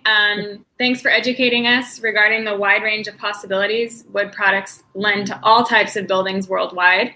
Your presentation was very interesting, so thank you. We do have some questions from the audience, so I'll jump into those now. The first one is from Jorge Alberto, and his question is, how determining of a factor is location in the design of a building? He says that he lives in an urban area. What are considerations with respect to seismic factors in an urban setting?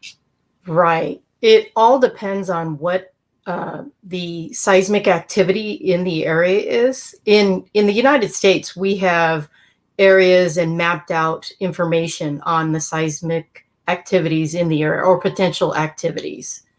So that will play a role on what you design your structure to, how strong you make your structure, what ductility, how, if an earthquake happens, how well can that structure resist the seismic activity. So location is a lot. Knowing what the activity, potential activity will be in that area will help provide the guidelines for designing a structure. And I'm not sure of where in the country he is or thinking, but in the US, our building codes and criteria are based on mapping out the seismic activity in the area. Okay. There's another one from David Eduardo. He says, would you please tell us which structural design software do you recommend for these types of timber structures? Oh boy. That's one of the challenges of these types of structures. I know that there are some very basic software out there from the Canadian Wood Council called Woodworks that can help with designing beams, shear walls, diaphragms. And there's also RISA programs out there that have wood elements. But when you're getting into the very geometrically complex structures, you might have to go to something from CSI that has software to analyze. And I don't know off the top of my head of which one exactly would be used, but I know you can get some really good software from CSI on that. It might be a good suggestion for him to first check out Woodworks, right, and then probably go from there. Right. Okay. Let's see. Oh, and then Roberto Cintora just says, thank you, excellent presentation. Mm-hmm. That's a comment. Another question, do you think people are becoming more aware of the benefits in choosing wood products over other building materials? That's a very good question. And I do think so. In 2008, when I started with Woodworks, at least in the US, the building industry wasn't so much concerned about sustainability from a whole industry. But now, as we're getting more and more educated about sustainable design, climate change, the benefits of using wood, more and more people are becoming aware of the benefits of using wood. And that's why we're seeing an increase in wood construction. Right. But there's still a lot of education that needs to be done. There are still people that think of using wood is not a good thing because we're clear cutting and everything, which isn't true. When we're talking about the forests in Canada and US being sustainably managed and constantly replanted, et cetera, et cetera. Right. Well, that's very encouraging for sure. Let's see here. What do you consider the largest challenge to overcome when using wood in non-residential construction projects? I think one of the challenge is building departments. We have to submit our projects through the building department to get it approved, get a building permit to approve, and educating code officials on the benefits of using wood and what it can do structurally. Mm-hmm. Especially now that we're using cross-laminated timber, it's a relatively new product, and some aren't very comfortable with that product. So it'll just take more education on being with the code officials to using it. And designers also aren't totally up to speed on using cross-laminated timber either. So a lot of education as to the structural capabilities and fire. Those are the two major challenges that we look at when we're looking at structures and getting it approved through the building code, is the structural properties and the fire resistance, which by going through that code adoption process in the Tall Mass Timber Ad Hoc Committee, they did a lot of research, and there's a lot of testing that was done related to fire. Full-size 2-story cross-laminated timber structure was actually tested 5 times at least, maybe 6, I think it was 5, where they actually put a lot of fuel in there with furniture, packed it with fuel, caught it on fire, and showed the benefits of what mass timber can do. Okay. Yeah, it's definitely a big challenge for us in educating those in Latin America as well, because there's a perception that anything made of wood is going to ignite and burn, instantly. So it's definitely right. And the thing to remember is wood can burn, but it does take some time to ignite. Big mass timber does take some time to ignite, but there are benefits in that you have the charring. I think Brian Court mentioned this about the charring, at least for preservative treating or exposure for the environment. But also, we know we can predict and calculate char and build in a char layer in the structure to help mitigate against fire and protect it also with some for example, gypsum to protect it. So there's various ranges on providing fire protection that can be done to protect wood. Okay, great. We have a question from Jorge Astorga Jimenez. He says, how is wood curved on a large scale? And I think he's referring to large curved glulam beams. Right. And that is one of the major benefits of glue laminated timber is the way it can be formed into different forms, curved into different forms. And it's the laminations. They have rigs that you could call them jigs, but they're big, that they have the laminations and glued together and can form it before it all dries and sets up into these curves. And I know there's I don't know if you know Tom Williamson. He has a great presentation. He used to be with APA. And he has a great presentation on glue laminated timbers and would be great as a presentation for your audience to talk about manufacturing with glue laminated timber and all the benefits as well. Yeah, I'll definitely keep that in mind for the future. Let's see here. We have another one.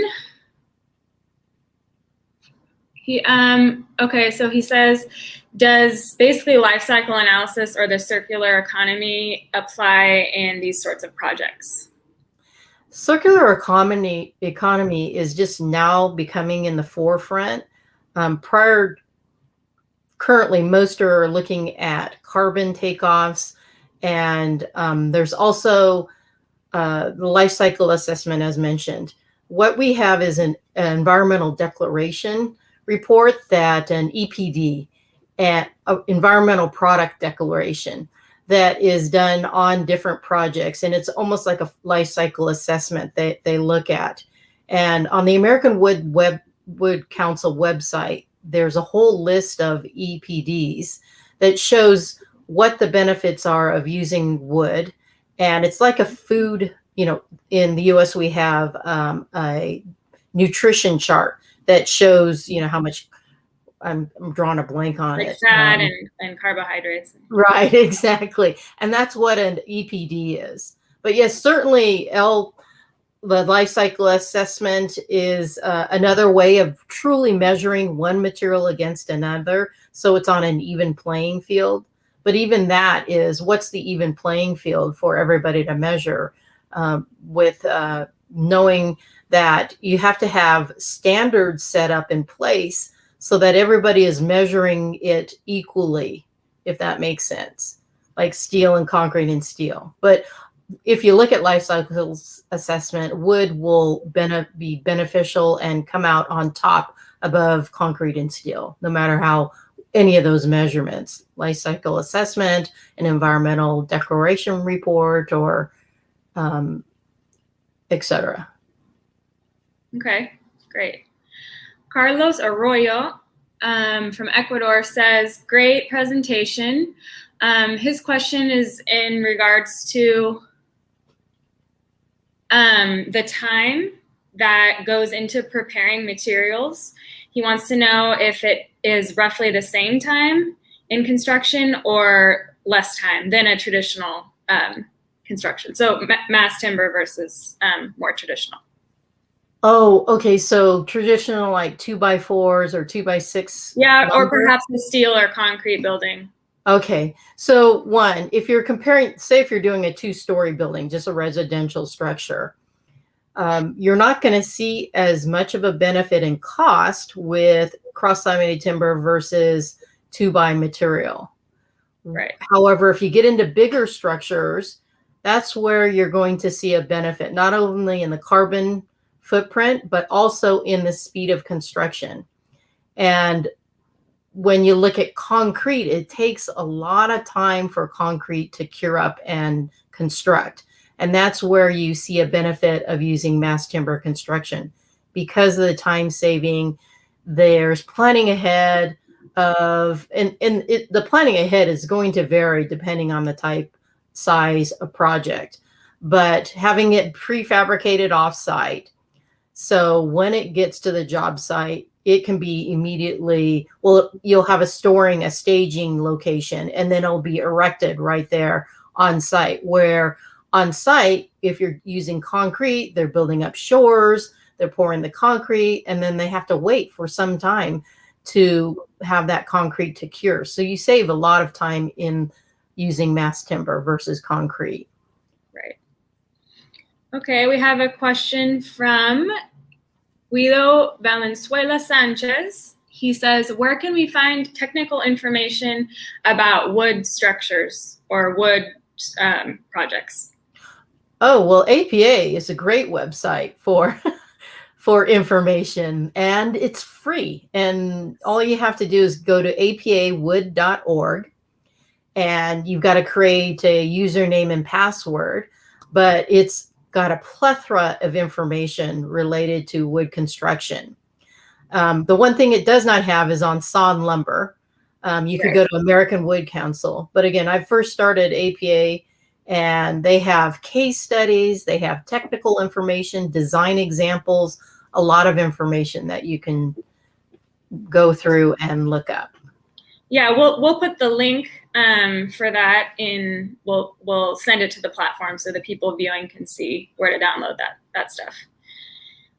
Okay, there's another question from Miguel Angel. He's from the Dominican Republic. Excuse me. He's like, it's amazing all the things you can do with CLT. How much higher is the risk of fire in these types of constructions versus other materials? Well, that's an interesting question, because fire, the wood is not going to ignite by itself. There has to be fuel.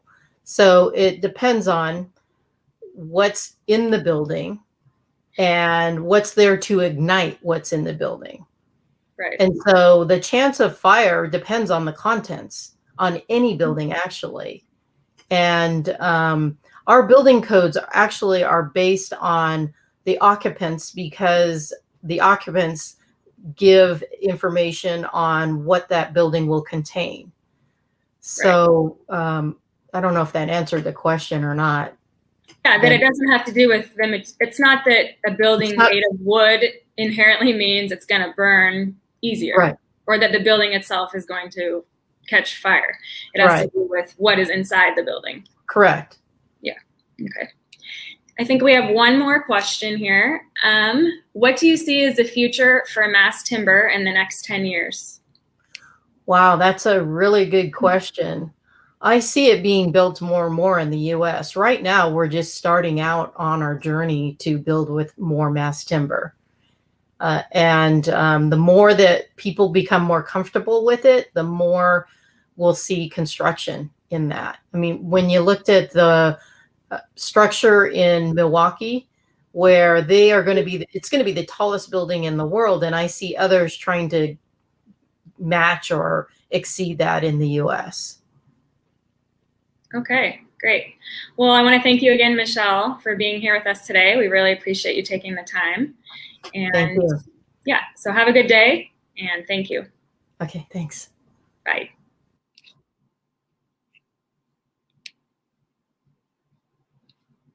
Y ahora creo que vamos a seguir con Fernanda y el panel de discusión. Gracias, Natalie. Pues bueno, antes de continuar, pues bueno, sabemos que vivimos en momentos difíciles, se podría decir de alguna manera, porque pues estamos con varias restricciones, sobre todo en cuanto a salir, a conocer nuevos clientes, a salir a exposiciones, a poder seguir como tener nuestra vida de ir a exposiciones, conocer clientes, visitarlos, viajar y tener más contacto. Y pues bueno, gracias a la tecnología tenemos este medio y esta herramienta muy importante que es este portal, ¿no? Que estamos viviendo, ¿no? Y bueno, mucha gente me puede decir, bueno, yo soy carpintero, yo soy fabricante de muebles, yo soy arquitecto, ¿por qué tengo que hacer citas? ¿Por qué yo quiero hacer citas con distribuidores? Pero en este portal, afortunadamente, no nada más tienes que hacer citas con distribuidores, puedes hacer citas con otros fabricantes, puedes conocer productos, puedes hacer nuevos contactos para poder localizar productos cerca de donde tú estás, en cualquier localidad, en cualquier región de Latinoamérica, ponerme en contacto con proveedores puede ser otra, y otra, o sea, ¿por qué yo qué voy a ganar de esta plataforma? Pues únicamente lo conoces y más adelante tengo un proyecto de una casa, de una viga laminada, ¿y dónde lo encuentro?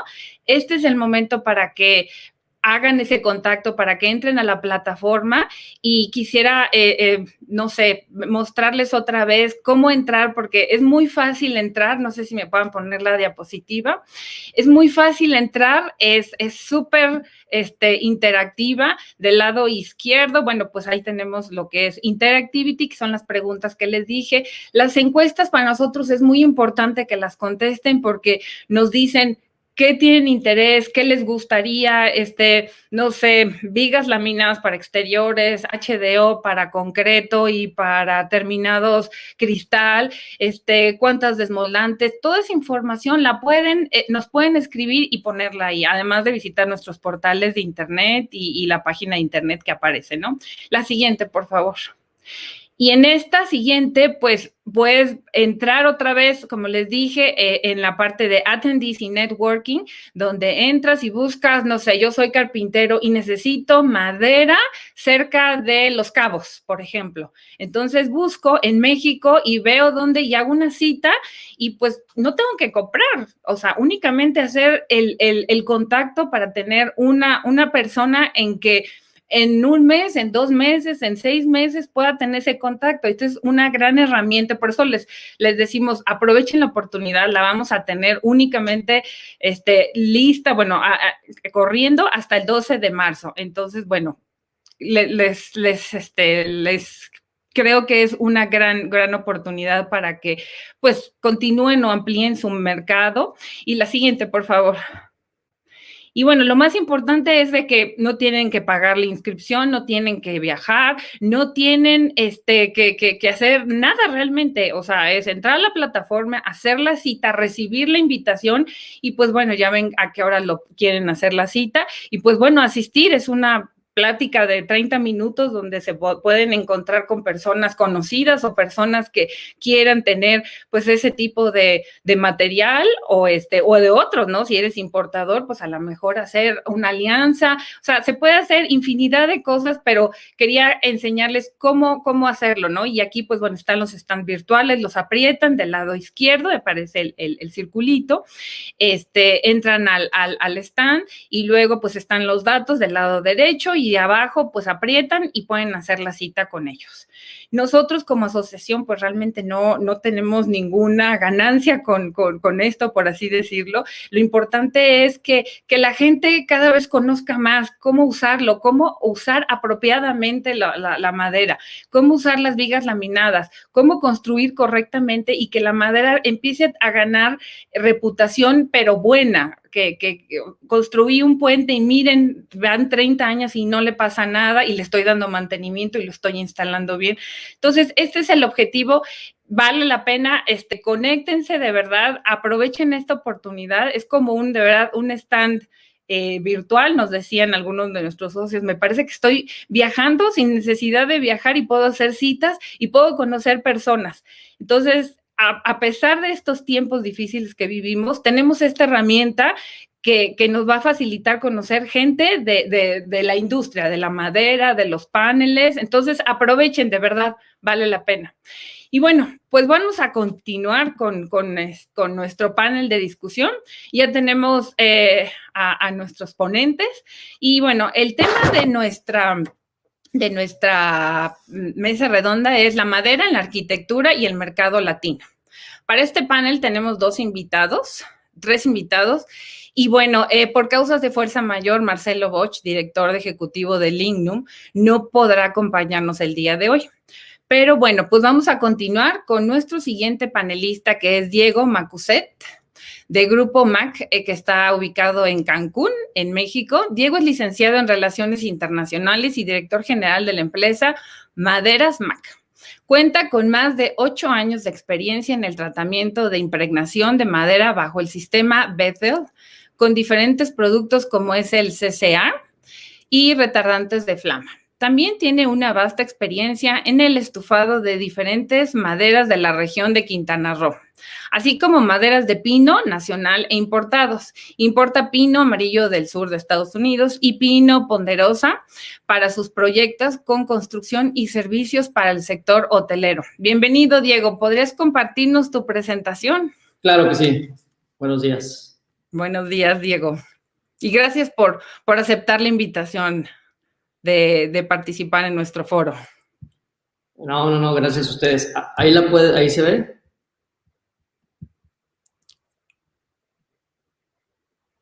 No, todavía no.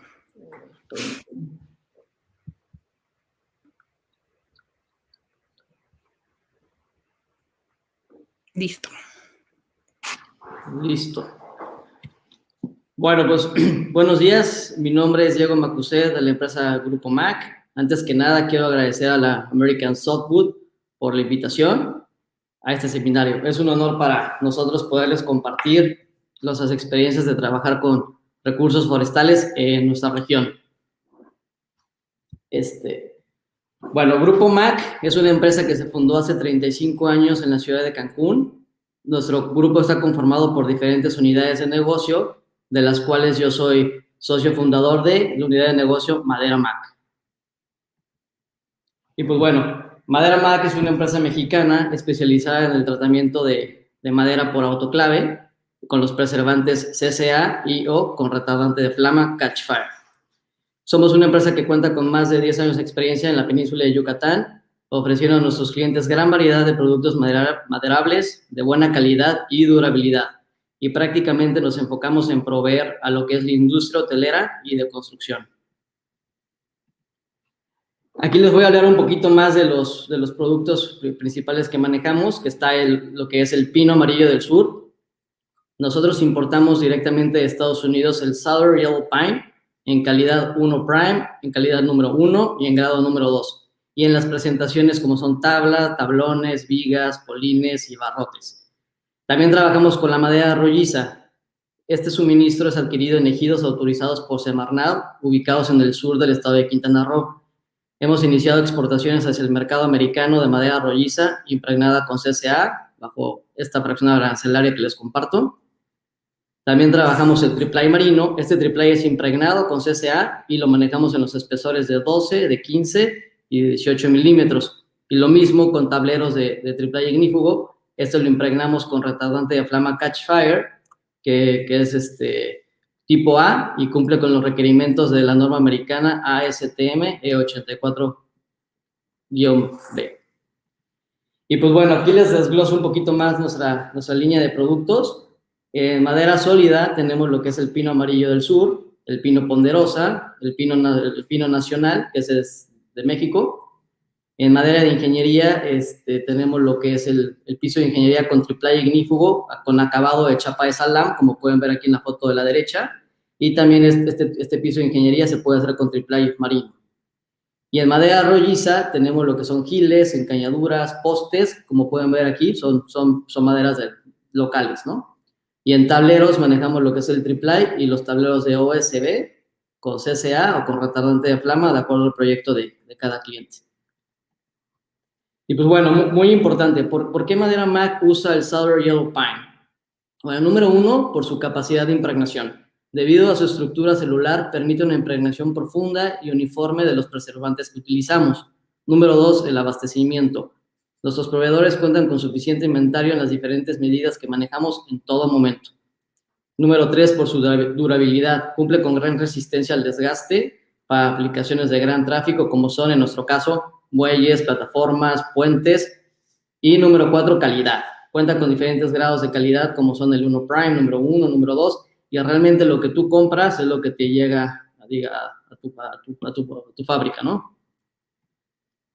Bueno, ese es un mapa geográfico de México para que entiendan un poquito mejor dónde estamos ubicados. Nosotros estamos en el sureste del país. En verde está subrayado lo que es el estado de Quintana Roo, y en el centro del estado de Quintana Roo está nuestra planta de tratamiento de madera en la ciudad de Felipe Carrillo Puerto. Lo que está subrayado en azul es el estado de Yucatán. Nosotros estamos importando y exportando a través de estos dos puertos, Puerto Progreso y Puerto Morelos. Este es uno de nuestras autoclaves con la que hacemos los tratamientos de madera. Aquí tenemos otra. Esta es uso exclusivo para madera, para proyectos de madera a riesgo 5, y esta es nuestra estufadora para el secado de madera. Y pues bueno, aquí les voy a platicar más de los tipos de proyecto que hacemos en la zona con la madera tratada, ¿no? Esa es una terraza de un restaurante en un hotel, y pues prácticamente, como pueden ver, toda la estructura de la madera está hecha con vigas de pino amarillo. Y pues bueno, finalmente así es como a su esquina derecha pueden ver cómo quedó el trabajo terminado. Una de las ventajas del pino tratado es que puede pintarse o barnizarse, y eso le da un gran beneficio, ¿no?, a este producto. Este es otro trabajo en otro hotel. También en este caso utilizaron, a mano izquierda pueden ver, todo el pergolado está hecho de maderas de la región, que son encañaduras, también tratadas. Y a mano derecha pueden ver un pergolado. Este sí está hecho de vigas de pino amarillo, y la celosía está hecho de fajillas de pino amarillo también. Este es un proyecto que se hizo en la ciudad de Mérida, Yucatán. Pues bueno, el hotel tenía la intención de forrar toda la parte de la pared con tableros de OSB, pero bueno, aquí en la zona hay mucha humedad y mucha madera se echa a perder, entonces optó por comprar el material impregnado, y pues fue que le gustó tanto el color que finalmente lo dejó con el color natural de la impregnación, y nada más le dio un acabado mate, y como pueden ver, pues da un buen aspecto, ¿no? Con la carpintería de la habitación, pues quedó muy padre. Este es un hotel que está en construcción actualmente en la Riviera Maya, y pues bueno, todos esos barrotes son de pino amarillo del sur, y pues ahí pueden ver la grúa cómo lo está llevando a diferentes pisos del hotel para su construcción. Este proyecto se hizo en la ciudad de Cozumel. Este proyecto tenía 2 años que lo habían remodelado, bueno, habían cambiado toda la madera por madera local, y pues bueno, al paso de los 2 años, prácticamente tenían muchos problemas de madera podrida, madera con hongo, de pudrición.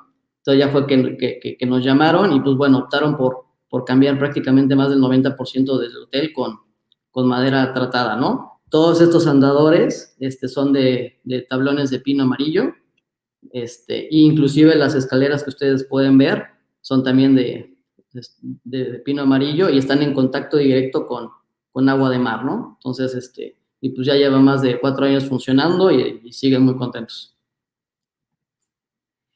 Para nosotros ha sido, cuando iniciamos con la planta de tratamiento de madera, nos enfrentamos a un gran reto, sobre todo porque estamos ubicados en el sureste, en el sur del país, donde se da mucho lo que son maderas duras, maderas finas. Entonces aquí en la zona utilizan mucho lo que es la madera zapote, la madera de salam, la madera de machiche, la madera de chechén, y pues obviamente en cuanto a costo, pues obviamente nosotros tenemos que pagar pues obviamente lo que son fletes, procesos. En cambio aquí la madera de la región, pues obviamente solamente cortar y transportar a la obra o transportar al proyecto, ¿no?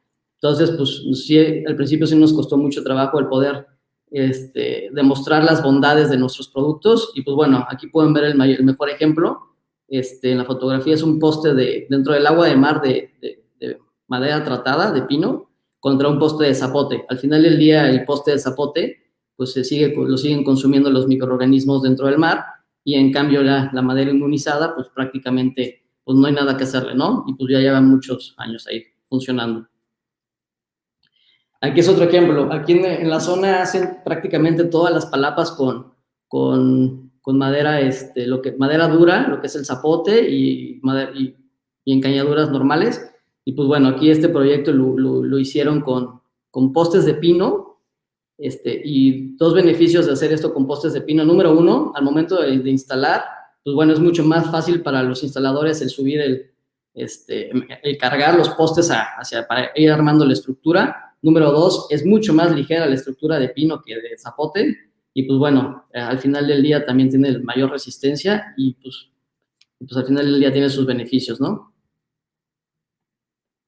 Bueno, pues aquí es un poquito más de la ficha técnica del triple ignífugo que trabajamos. Lo manejamos en espesores de 12, de 15 y de 18 milímetros. Y lo mismo con el triple marino, ¿no? También lo manejamos en presentaciones de 12, de 15 y de 18. Y en la siguiente diapositiva les voy a mostrar un poco de las aplicaciones que hacen con el triple marino. Lo utilizan mucho para lo que son bastidores, para escenarios, y encima ya le ponen la duela fina o el acabado que le quieran poner, ¿no? Obviamente con esto garantizas, aparte de que le das una buena durabilidad, pues garantizas que no tengas problema de termita o de insectos que puedan hacerle daño a la estructura. Y pues bueno, aquí hay más ejemplos de proyectos que han hecho en hoteles con la madera de pino amarillo. Todos estos andadores son puentes, bajadas de hotel, andadores de playa. O sea, hay muchísimos proyectos más de los que se pueden imaginar que al día de hoy están haciendo con este tipo de productos. Y pues bueno, ya muchos de los clientes están optando por dejar la madera al color natural y evitarse los mantenimientos, ¿no? De estarse pintando y estarla lijando.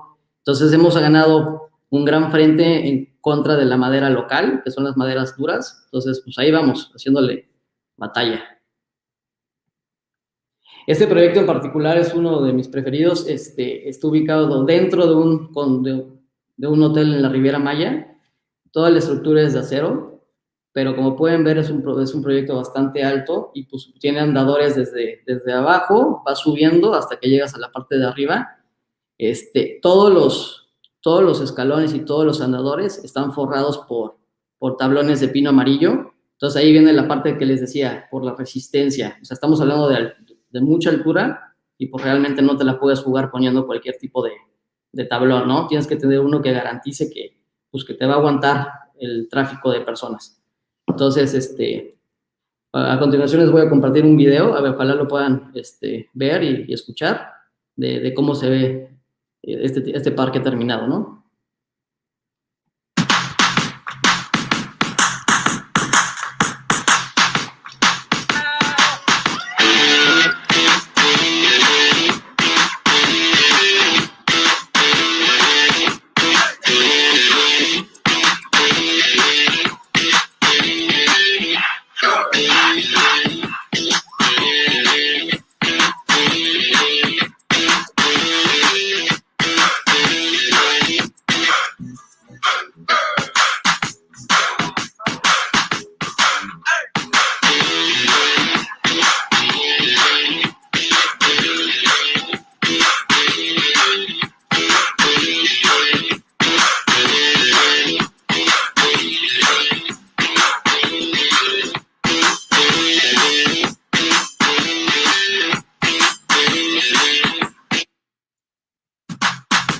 Y pues bueno, este es otro parque temático. Este está en la ciudad de Puerto Morelos, y lo mismo, es un parque de tirolesas.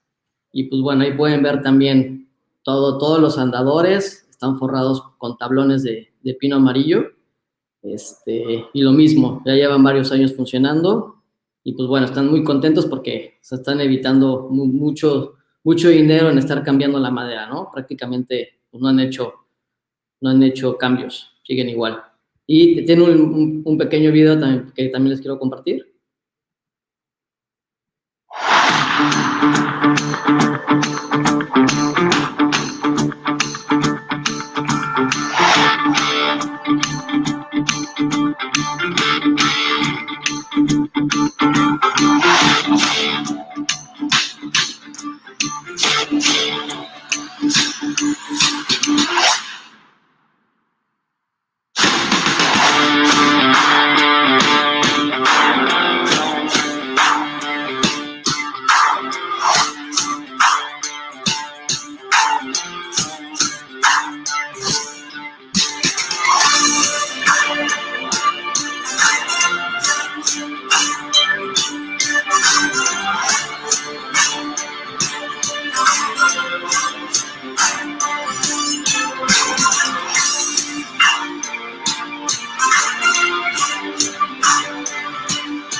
Y pues bueno, estos son parques muy conocidos aquí en nuestra región, el Parque Xcaret, Parque Xirjá.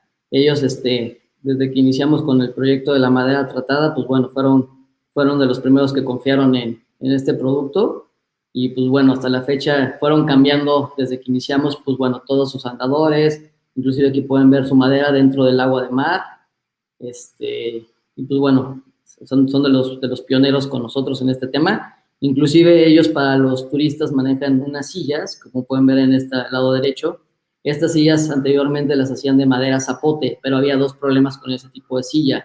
Una, eran muy pesadas, y número dos, pues obviamente al zapote le daban un acabado de pintura y con el paso del tiempo, 6 o 8 meses, se descarapelaba y tenían que volver a darle mantenimiento, ¿no?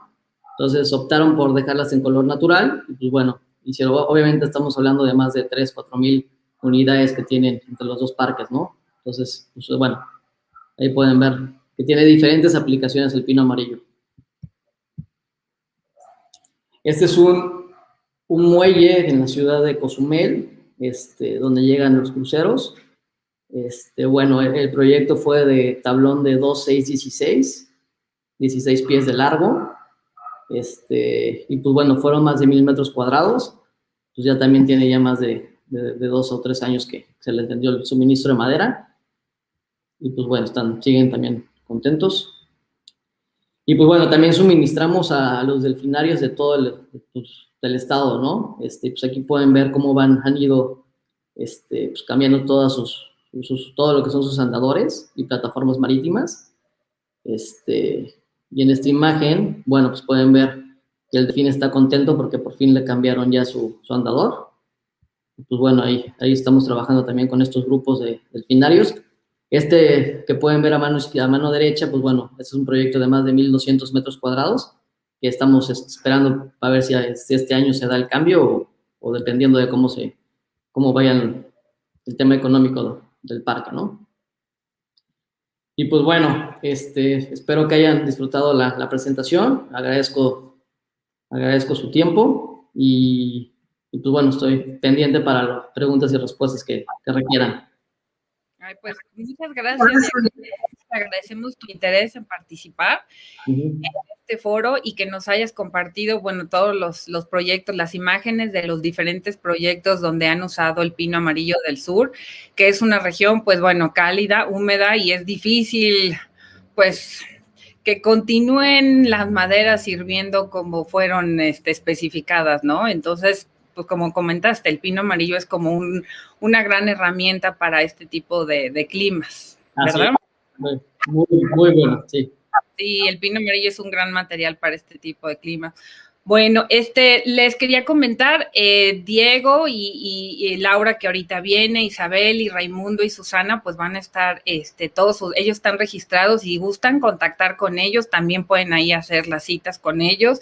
Diego, me imagino que les puedes presentar, no sé, precios, ustedes construyen, o sea, cualquier contacto también lo pueden localizar en lo que son attendees o y con él pues pueden hacer citas directamente. Claro que sí, claro que sí. Te pido por favor que si nos puedes esperar en backstage para la sección de preguntas y respuestas. Y bueno, finalmente nuestra última panelista del día de hoy es Laura Concha, de Inmunizadora Serrano Gómez, que está en Medellín, Colombia. Y Laura es arquitecta egresada de la Universidad de los Andes en Bogotá, ebanista en formación y como experiencia en varias firmas de arquitectura de Colombia. Se enfoca en desarrollar proyectos con madera como principal componente. Su mejor carta de presentación es ver las obras que junto con la inmunizadora madera Serrano Gómez ha ejecutado en varios edificios emblemáticos en Bogotá. Obras de renombre para la empresa. Bienvenida, Laura, por favor, si nos gustas acompañar. Hola, Fernanda, ¿cómo estás? Hola, Laura. Un gusto acompañarlos acá en este panel. Me avisan cuando vean la presentación. Si gustas compartirnos tu presentación, por favor. Gracias. ¿Ya la están viendo? Ya. Bueno, muy buenos días a todos. Mi nombre es Laura Concha y actualmente me desempeño como la directora de obras y proyectos en la inmunizadora de madera Serrano Gómez. Disculpa, ¿podrías ponerla en pantalla completa? A mí me aparece en pantalla completa, pero voy a revisar. En full screen.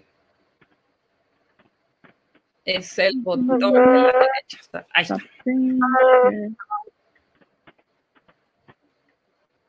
Como les comentaba, pues bueno, la tecnología hace maravillas. Podemos estar con Laura, que está en Medellín, nosotros en México, y hace rato con Diego en Cancún. Y pues bueno, es realmente asombroso la época en que vivimos. Entonces, pues bueno, hay que aprovechar las herramientas que tenemos mientras que seguimos recluidos en estos momentos. ¿Ya se ve? A ver.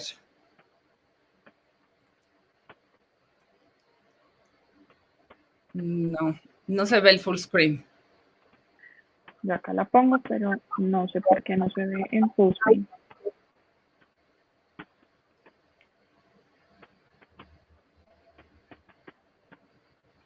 Entonces, no sé si me quieres ayudar tú compartiendo la presentación. Sí, o si quieres así ponerla, no pasa nada. Vale, perfecto. Entonces, continúo. Bueno, como les decía, mi nombre es Laura Concha. Yo represento a la inmunizadora madera Serrano Gómez y actualmente me desempeño como la directora de obras y proyectos en la empresa. Serrano Gómez es una empresa familiar y 100% colombiana que lleva más de 59 años de operación ininterrumpida, aunque en una evolución constante en nuestros procesos y en el catálogo de productos para adaptarnos siempre al mercado. En sus inicios, la empresa se dedicaba a la preservación de polines o traviesas en madera para la construcción de las vías férreas del país, y esta preservación se realizaba con creosota, producto que hoy en día está completamente prohibido. Casi simultáneamente surgió la necesidad de impulsar el sector eléctrico del país, por lo que se inició la producción de postes y crucetería para el alumbrado público. Hoy en día, la empresa sostiene la producción y preservación de elementos para desarrollo de infraestructura eléctrica con sales CSA, pero también hemos concentrado nuestros esfuerzos en brindar soluciones a arquitectos e ingenieros que buscan en la madera una solución para sus proyectos arquitectónicos. Desde hace 10 años hemos encontrado en el pino amarillo un material confiable y amigable para materializar las ideas de nuestros clientes. Y ahora, ¿por qué escoger el pino amarillo sobre otras maderas? Número 1, por la disponibilidad. En los últimos años nos hemos enfrentado a un mayor control sobre las especies maderables en el país, dificultando la compra de especies como el zapán y el abarco, que son de amplio uso acá en el país. Segundo, la sostenibilidad. El origen del material tiene una trazabilidad exacta y su procedencia es de bosques reforestados. Medidas estándar. Ya sabemos cómo nos va a llegar la madera cuando la importamos directamente y podemos disponer de varios grados según la necesidad del cliente. El costo. Encontramos en el pino amarillo una opción de madera estructural a un precio muy competitivo que podía reemplazar la madera estructural tropical, que en los últimos años se ha vuelto muy costosa. Facilidad de maquinado. Es una madera muy noble que, aunque contiene resina, puede maquinarse fácilmente con un excelente resultado. Impregnación al 100%. El pino tiene una impregnación del preservante completa, ya que está compuesto en su totalidad de albura. Esto garantiza la protección total de la madera contra agentes biológicos. Estabilidad dimensional. Esto es, creo que, el punto más importante de por qué nosotros escogemos el pino amarillo. Y es que el pino amarillo tiene una densidad mayor a otros pinos de la región y los propios colombianos. Y esto favorece su estabilidad dimensional y garantizamos menos reclamos en postventas después de la instalación. Y también lo que hablaba Diego también en su charla, que también tenemos acabados versátiles. Se le pueden aplicar barnices, lasures, aceites e imitar tonalidades de otras maderas tropicales. A continuación, les voy a mostrar algunos proyectos que hemos desarrollado en los últimos 3 años. El primero es este, que es una heladería, se llama Orso Heladería. Usamos el pino para la fabricación del mobiliario y los listones del cielo raso suspendido. Aunque todo es el mismo pino, sus tonos varían debido al acabado que se le da a cada superficie. Entonces, digamos que acá uno ve versatilidad en el acabado, que se pueden hacer piezas pequeñas, se pueden hacer piezas grandes, se puede laminar, se pueden hacer listones, se puede tintillar del color que se quiera y se logra una variedad de texturas y de acabados. El segundo ejemplo es el local de Beat Américas. Usamos planchones de pino amarillo laminados y sin laminar para hacer un estampado sobre los muros y sobre el cielo raso. Nuevamente se le dio una tonalidad oscura para imitar un huengue, que así lo quería el cliente. Entonces esto le da un poco de profundidad al espacio y hace que un espacio que era completamente blanco y hueco tenga un poquito de textura. El tercer proyecto que voy a presentar se llama Corteza 93. Este tiene 2 componentes. El primer componente es el cielo raso del lobby del edificio. Es un edificio de 7 pisos y el lobby tenía que ser algo sumamente imponente. Entonces el cliente tenía una idea en su cabeza de hacer un proyecto con madera y con planchones, quería que se viera así, pero no sabía cómo materializarlo. Entonces encontramos en el pino la solución perfecta, ya que podíamos usar secciones grandes de planchones y de longitudes variables, logrando un efecto completamente lineal y ortogonal en la vista del cielo raso. El segundo encargo para ese mismo proyecto fue el enchape de todos los puntos fijos del mismo edificio, de los 7 pisos. Entonces, esto se logró maquinando la madera en tablas machembreadas y así simulamos un enchape continuo en toda la superficie, incluyendo los vanos de ascensores. El quinto proyecto que voy a presentar es el Colegio Tilatá. Para este proyecto, los arquitectos tenían en mente algo muy nórdico y querían utilizar una fachada continua de madera, que fuera la protagonista. Se realizaron paneles compuestos por listones machembreados nuevamente, pero esta vez con una dilatación entre cada listón. Cada listón había 3 medidas diferentes, se hizo un juego con eso para lograr como un cambio en la textura de la fachada y así generar como un efecto de movimiento. Este proyecto lleva casi 5 años desde su construcción, no se le ha hecho ningún mantenimiento todavía, aunque nosotros siempre recomendamos hacer mantenimiento anual o bianual, pero este proyecto está perfecto, parece como si se hubiera instalado el día de ayer. Y por último, este es como nuestro proyecto emblemático, se llama Salvio Sweets and Gastronomy. Este proyecto fue todo un desafío, ya que teníamos que cumplir con el suministro un poco más de 14,000 piezas de pino en menos de 1 mes y medio. Estas piezas son tablones de 14 centímetros de ancho.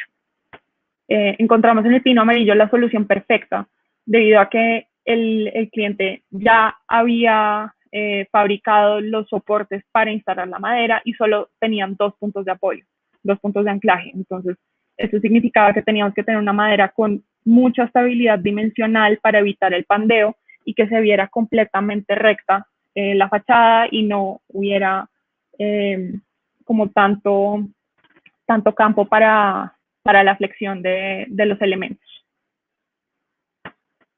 Con esto termino mi presentación. Muchísimas gracias a todos ustedes y pues nada, estaré muy pendiente a las preguntas que puedan tener.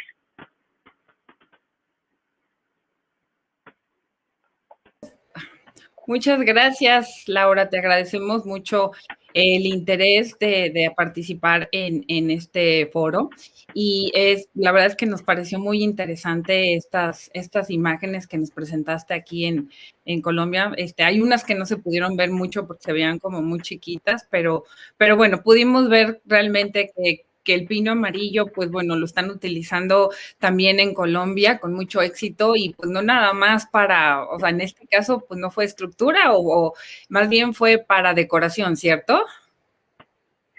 Sí, exactamente. Nosotros lo usamos en estructuras, lo usamos mucho en pérgolas y en decks, pero también encontramos en el pino una solución como un acabado muy bonito, porque a la gente le gustan los nudos. Hay gente que no le gusta, hay gente que sí le gusta, y la que le gusta lo aprecia mucho. Sí. Es una madera muy estable, entonces digamos que uno puede tener un elemento muy esbelto y mantener esa rectitud en el elemento. Sí, claro. Bueno, pues si nos gustas esperar tantito, Diego, si nos gustas acompañar para comenzar las preguntas y respuestas. Sí, claro, eso. Ok, bueno, pues mira, parece que aquí tenemos varias preguntas. Flavio Gerardo, ¿existe alguna restricción sobre el uso de la CCA para el tratamiento de componentes de construcción como CLT o LVL en México? ¿Existen productos y o procesos alternativos en su país? Pues mira, actualmente no existen restricciones para este tipo de productos. Nosotros estamos trabajando, bueno, no con CLT o LV, pero sí con AAA y maderas de importación.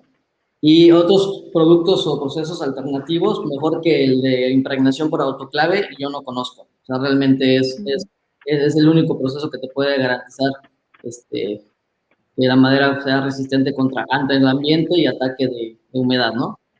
Sí. Sí, yo coincido con Diego cuando dice que el tratamiento por impregnación con CCA es casi que, o sea, no tiene ninguna falla y es el único que puede garantizar la protección contra agentes biológicos. Estoy totalmente de acuerdo. Y bueno, como un punto adicional, lo que es el pino amarillo cuando se trata no es nada más, no se estén de acuerdo, no nada más se trata la superficie, sino que todo pues el tratamiento, o sea, el tratamiento que sea, entra hasta dentro de las fibras, lo que hace que no, o sea, tú lo cortas y no es de que alrededor se ve verde o el tratamiento y adentro. Entonces tiene una resistencia sin importar si lo cortas o a qué uso lo hagas, ¿no? Pero sí, tenemos una pregunta. Jorge Astorga Jiménez, ¿cuál es el tratamiento adecuado para proteger la madera de la humedad? Bueno, pues se repite un poco, ¿no? Es el tratamiento por autoclave. Bueno, de acuerdo a la norma oficial mexicana, nosotros estamos regidos por una norma y existen diferentes usos de la madera y esos usos de la madera van con razón a qué grado de impregnación tú vas a impregnar la madera. No es el mismo grado de impregnación que tú le vas a dar a un poste de teléfono al mismo grado de impregnación que le vas a dar a un poste dentro del agua de mar. Obviamente la concentración de las sales hidrosolubles tienen que subir. Entonces, todo dependiendo qué tan expuesto vaya a estar tu madera para tu proyecto, ese es el grado de impregnación que vamos a definir, ¿no? Sí, claro. Y yo añadiría otro punto, me dicen, yo quiero madera tratada, ¿para qué? Para insectos, como tú dices, adentro del agua, está el intemperie, ¿qué clima vas a instalar esa madera o esa construcción, ¿no? No sé si tú estás de acuerdo también, Laura. Claro, y digamos que la mejor protección para la madera contra la humedad es garantizar la estanqueidad, entonces garantizar que no se va a posar ningún resto de agua, o sea, que va a correr el agua y que se va a evaporar lo más rápido posible. Esa es la mejor protección para la madera, la buena instalación. Sí, claro. Estoy de acuerdo. Y bueno, hay varias preguntas. Miguel Ángel Torres Batista, desde República Dominicana, dice, ¿hacen diferencias en el nivel de retención de CCA dependiendo del uso de la madera, usan algún tratamiento alternativo al CCA para el uso de interiores. Creo que principalmente es CCA. No sé si estén de acuerdo o ustedes utilicen algún otro método, otro tratamiento. Para No, ¿verdad? interiores nosotros no utilizamos CCA, pues básicamente porque pues por protección de las personas y porque no se necesita realmente. En interiores siempre utilizamos lasures, utilizamos aceites, barnices, pero no utilizamos CCA. Bueno, nosotros acá en Quintana Roo es un clima bastante húmedo y bueno, tenemos a lo que es la termita subterránea, escarabajo de madera, todo eso es nuestro pan de cada día. Entonces, nosotros sí usamos SA y obviamente son aplicaciones como bastidores de closet, son soclos, son llámese cocinas integrales, toda la parte interna, toda la parte de bastidor. Y pues bueno, nos ha dado muy buen resultado. Obviamente el grado de impregnación sí tiene variación, ¿no? No es lo mismo, repito, dentro de una casa, afuera de una casa o dentro del agua de mar. Todo depende del uso del proyecto, la retención que le vas a dar. Pero Sí, eso es claro. Sí, no, y va a depender realmente de qué aplicación, en dónde va a estar, qué tan expuesto va a estar, ¿no? Creo que ese es un punto muy importante. Bueno, tengo otra pregunta. ¿Cuáles han sido los principales retos que han tenido en enfrentar en cada uno, bueno, en Colombia y en Cancún o bueno, en México, cada uno de ustedes para utilizar lo que es la madera de Estados Unidos en los diferentes tipos de proyectos? ¿Empiezo? Yo creo que el principal reto es educar el mercado. Y eso nos ha tocado hacerlo durante 59 años. Le tocó a mi abuelo, quien fue el fundador de la empresa, le tocó a los gerentes que lo siguieron y me ha tocado a mí también. Entonces es educar el mercado y demostrar por qué es mejor utilizar el pino amarillo a comparación de otras maderas que se pueden conseguir acá, que se pueden importar, pero es eso, el reto más grande es convencer a los clientes que el pino sí funciona. Estoy de acuerdo. Tenemos los madereros, tenemos una labor titánica de enseñarles el por qué sí es bueno y sobre todo, como mencionamos el día de ayer, darle mantenimiento. Exacto. Diego, no sé si... Bueno, en nuestro caso, bueno, pues sí ha sido una labor titánica, por lo que les comentaba al inicio, competimos directamente con maderas finas de la región y pues obviamente ha sido una labor bastante importante, pero bueno, entendimos la importancia de poder llegar muy importante desde abajo a la parte de los carpinteros, que son al final del día los que hacen el trabajo. Entonces empezamos a movernos, pues esa fue la estrategia, irse de cada carpintería, de cada hotel, uno por uno, a darles muestras del producto, que vieran los beneficios, y pues bueno, eso está teniendo resultados al día de hoy, porque pues ellos son al final del día los que utilizan el material, y qué mejor que ellos que sean los que Sí, claro, cuando llega el proyecto ellos dicen, bueno, ¿cuál me recomiendas? Y el carpintero o el ebanista dice, este es el mejor porque resistió, porque le hicimos las pruebas. Sí, estoy totalmente de acuerdo. Tenemos otra pregunta de Lina Parada. Dice, hola, gracias por la presentación. Laura, quisiera saber si tienes algún ejemplo a nivel estructural en Colombia. Bueno, nosotros como empresa nos dedicamos más que todo a acabados.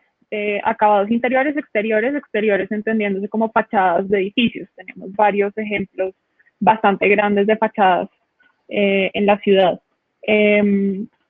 Como ejemplos estructurales, solo hemos hecho casas o cabañas. Digamos que también hacemos pérgolas, pero me imagino que la pregunta va dirigida como más hacia edificios o construcciones de varias plantas. Entonces, tenemos construcciones de casas. Hay una que puedo decir que lleva unos 30 años construida y está ubicada en San Andrés, que allá el clima es bastante inclemente y lleva 30 años y está perfecta. No, yo siento que sí se refiere a estructura porque nos mostraste muchas imágenes de apariencia, de diseño y creo que sí, creo que cuando los fuimos a ver, sí nos mostraron imágenes y de estas, como dices, cabañas y pues yo creo que se está refiriendo estructuralmente a lo que es cabañas. Pues sí, cabañas, tenemos ejemplos, pero digamos que en Colombia todavía somos muy tímidos en el uso de la madera estructural para hacer estructuras de más de 2 pisos. Somos muy tímidos, le tenemos mucho miedo, pero pues hay que empezar a trabajar en eso. Sí, no, y hay que irse con precauciones, porque después nos ganamos la mala reputación y creo que hay que ir paso por paso y educando al mercado, sobre todo que tenga el arquitecto, el ingeniero, la confianza de decir, este es un material que, ok, me aviento el reto, pero va a resistir. Entonces, ahí vamos. Creo que también como American Softwoods, esa es nuestra principal labor, promover el correcto uso de los materiales, los tableros, ya lo que se llegue a usar, el pino amarillo, el OSB, los tableros, bueno. Manuel Elorza dice, Diego, ¿qué normas mexicanas de preservación usan para sus obras? Bueno, nosotros nos regimos bajo la norma mexicana NMXC 32211-2003 y ahí te vienen prácticamente los retenciones para usar el CCA de acuerdo al uso, ¿no? Entonces, bajo esa norma nosotros nos regimos aquí. ¿Ustedes tienen, Laura, alguna norma con la que se rijan o no? Sí, la norma técnica colombiana tiene varias normas. Digamos, la norma técnica colombiana se llama NTC y tiene un número que le sigue. Hay varias normas que rigen la concentración de sales para la preservación de la madera. Ok, bueno, pues hice otra pregunta que no estaba, pero bueno, para los que estaban interesados. Tenemos a Amparo Borja de La Rosa. ¿Qué tan amigable es la protección de la madera con CCA con el ambiente? Bueno, mira, el CCA en estado, cuando obviamente si tú lo manipulas en estado líquido, pues sí, no es cero amigable, ¿no? Pero una vez que esté impregnado en las células de la madera, pues no se lixivia. Entonces, obviamente es súper seguro. Digo, en algunas partes creo que lo tienen como más restringido, pero bueno, en el caso de México, pues sigue siendo seguro y lo seguimos utilizando, ¿no? Sí, hubo un momento en Estados Unidos que se tomó la decisión de que el CCA pues no iba a ser seguro y etcétera, ¿no? Pero creo que se tomó también la decisión de que hay algunos usos en los que se puede llegar a utilizar en diferentes aplicaciones, sobre todo, como tú mencionas, en este tipo de climas tienes a la termita, a la humedad, al calor, o sea, son muchos, o sea, que no hay otra opción, ¿no? Entonces, creo que sí continuaron, pues bueno, teniendo disponible lo que es el tratamiento de CCA, ¿cierto, Diego? Así es correcto. Sí.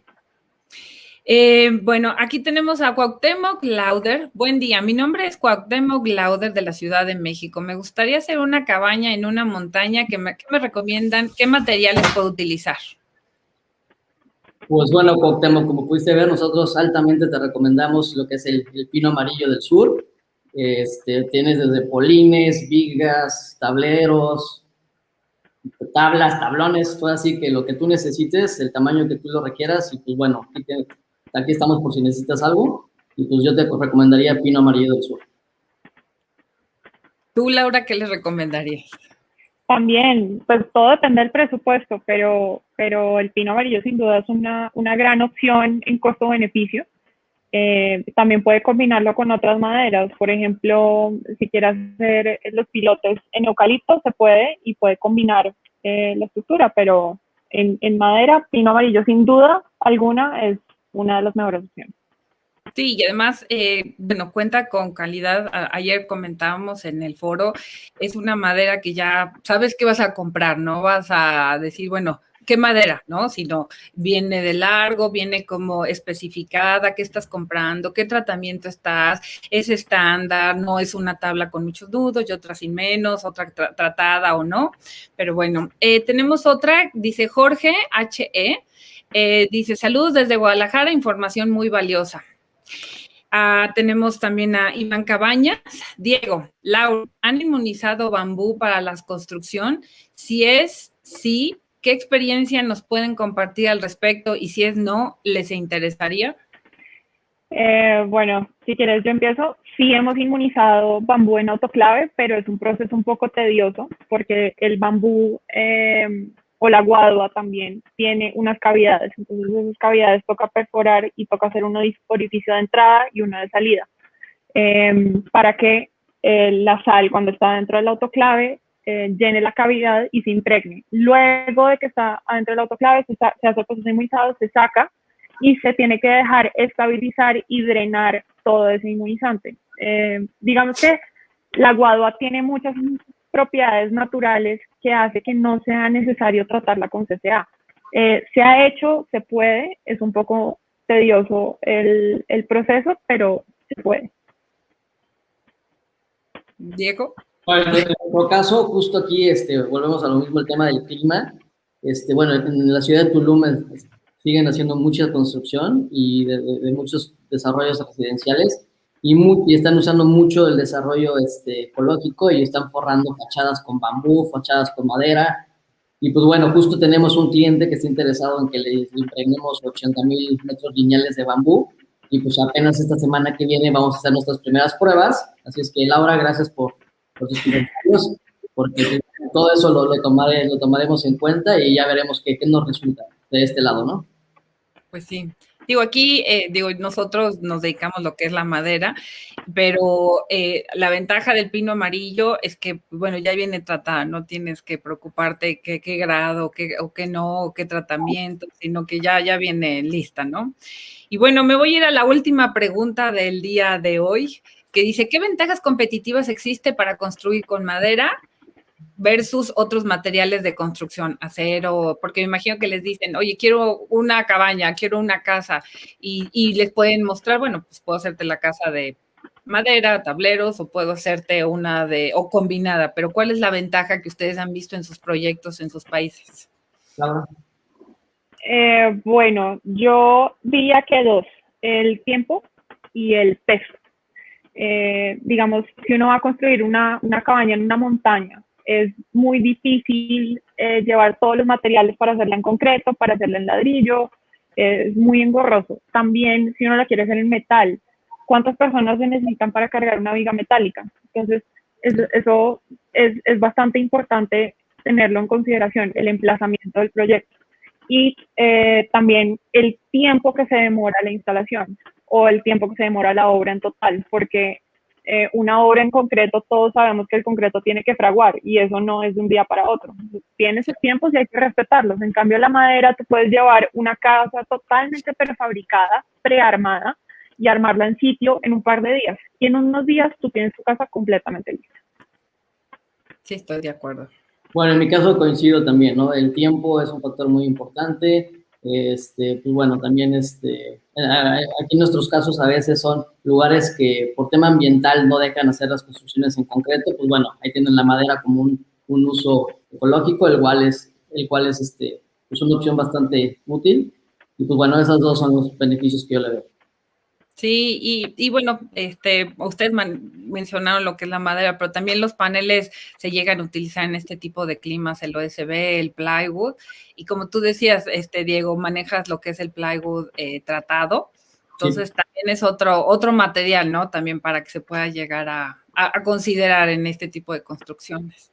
Claro. Bueno, pues si no hay más preguntas, les damos las gracias a los dos de nuevo por aceptar nuestra invitación a este foro, por participar en la mesa redonda. Y de nuevo, si gustan hacer cita con Laura y con Diego, pues bienvenidos. ¿Están de acuerdo, no? Claro que estamos más. Sí, claro. Y bueno, pues de nuevo, pues les recuerdo utilizar la pestaña de Interactivity que aparece en su pantalla, y pues les agradecería mucho que nos respondan.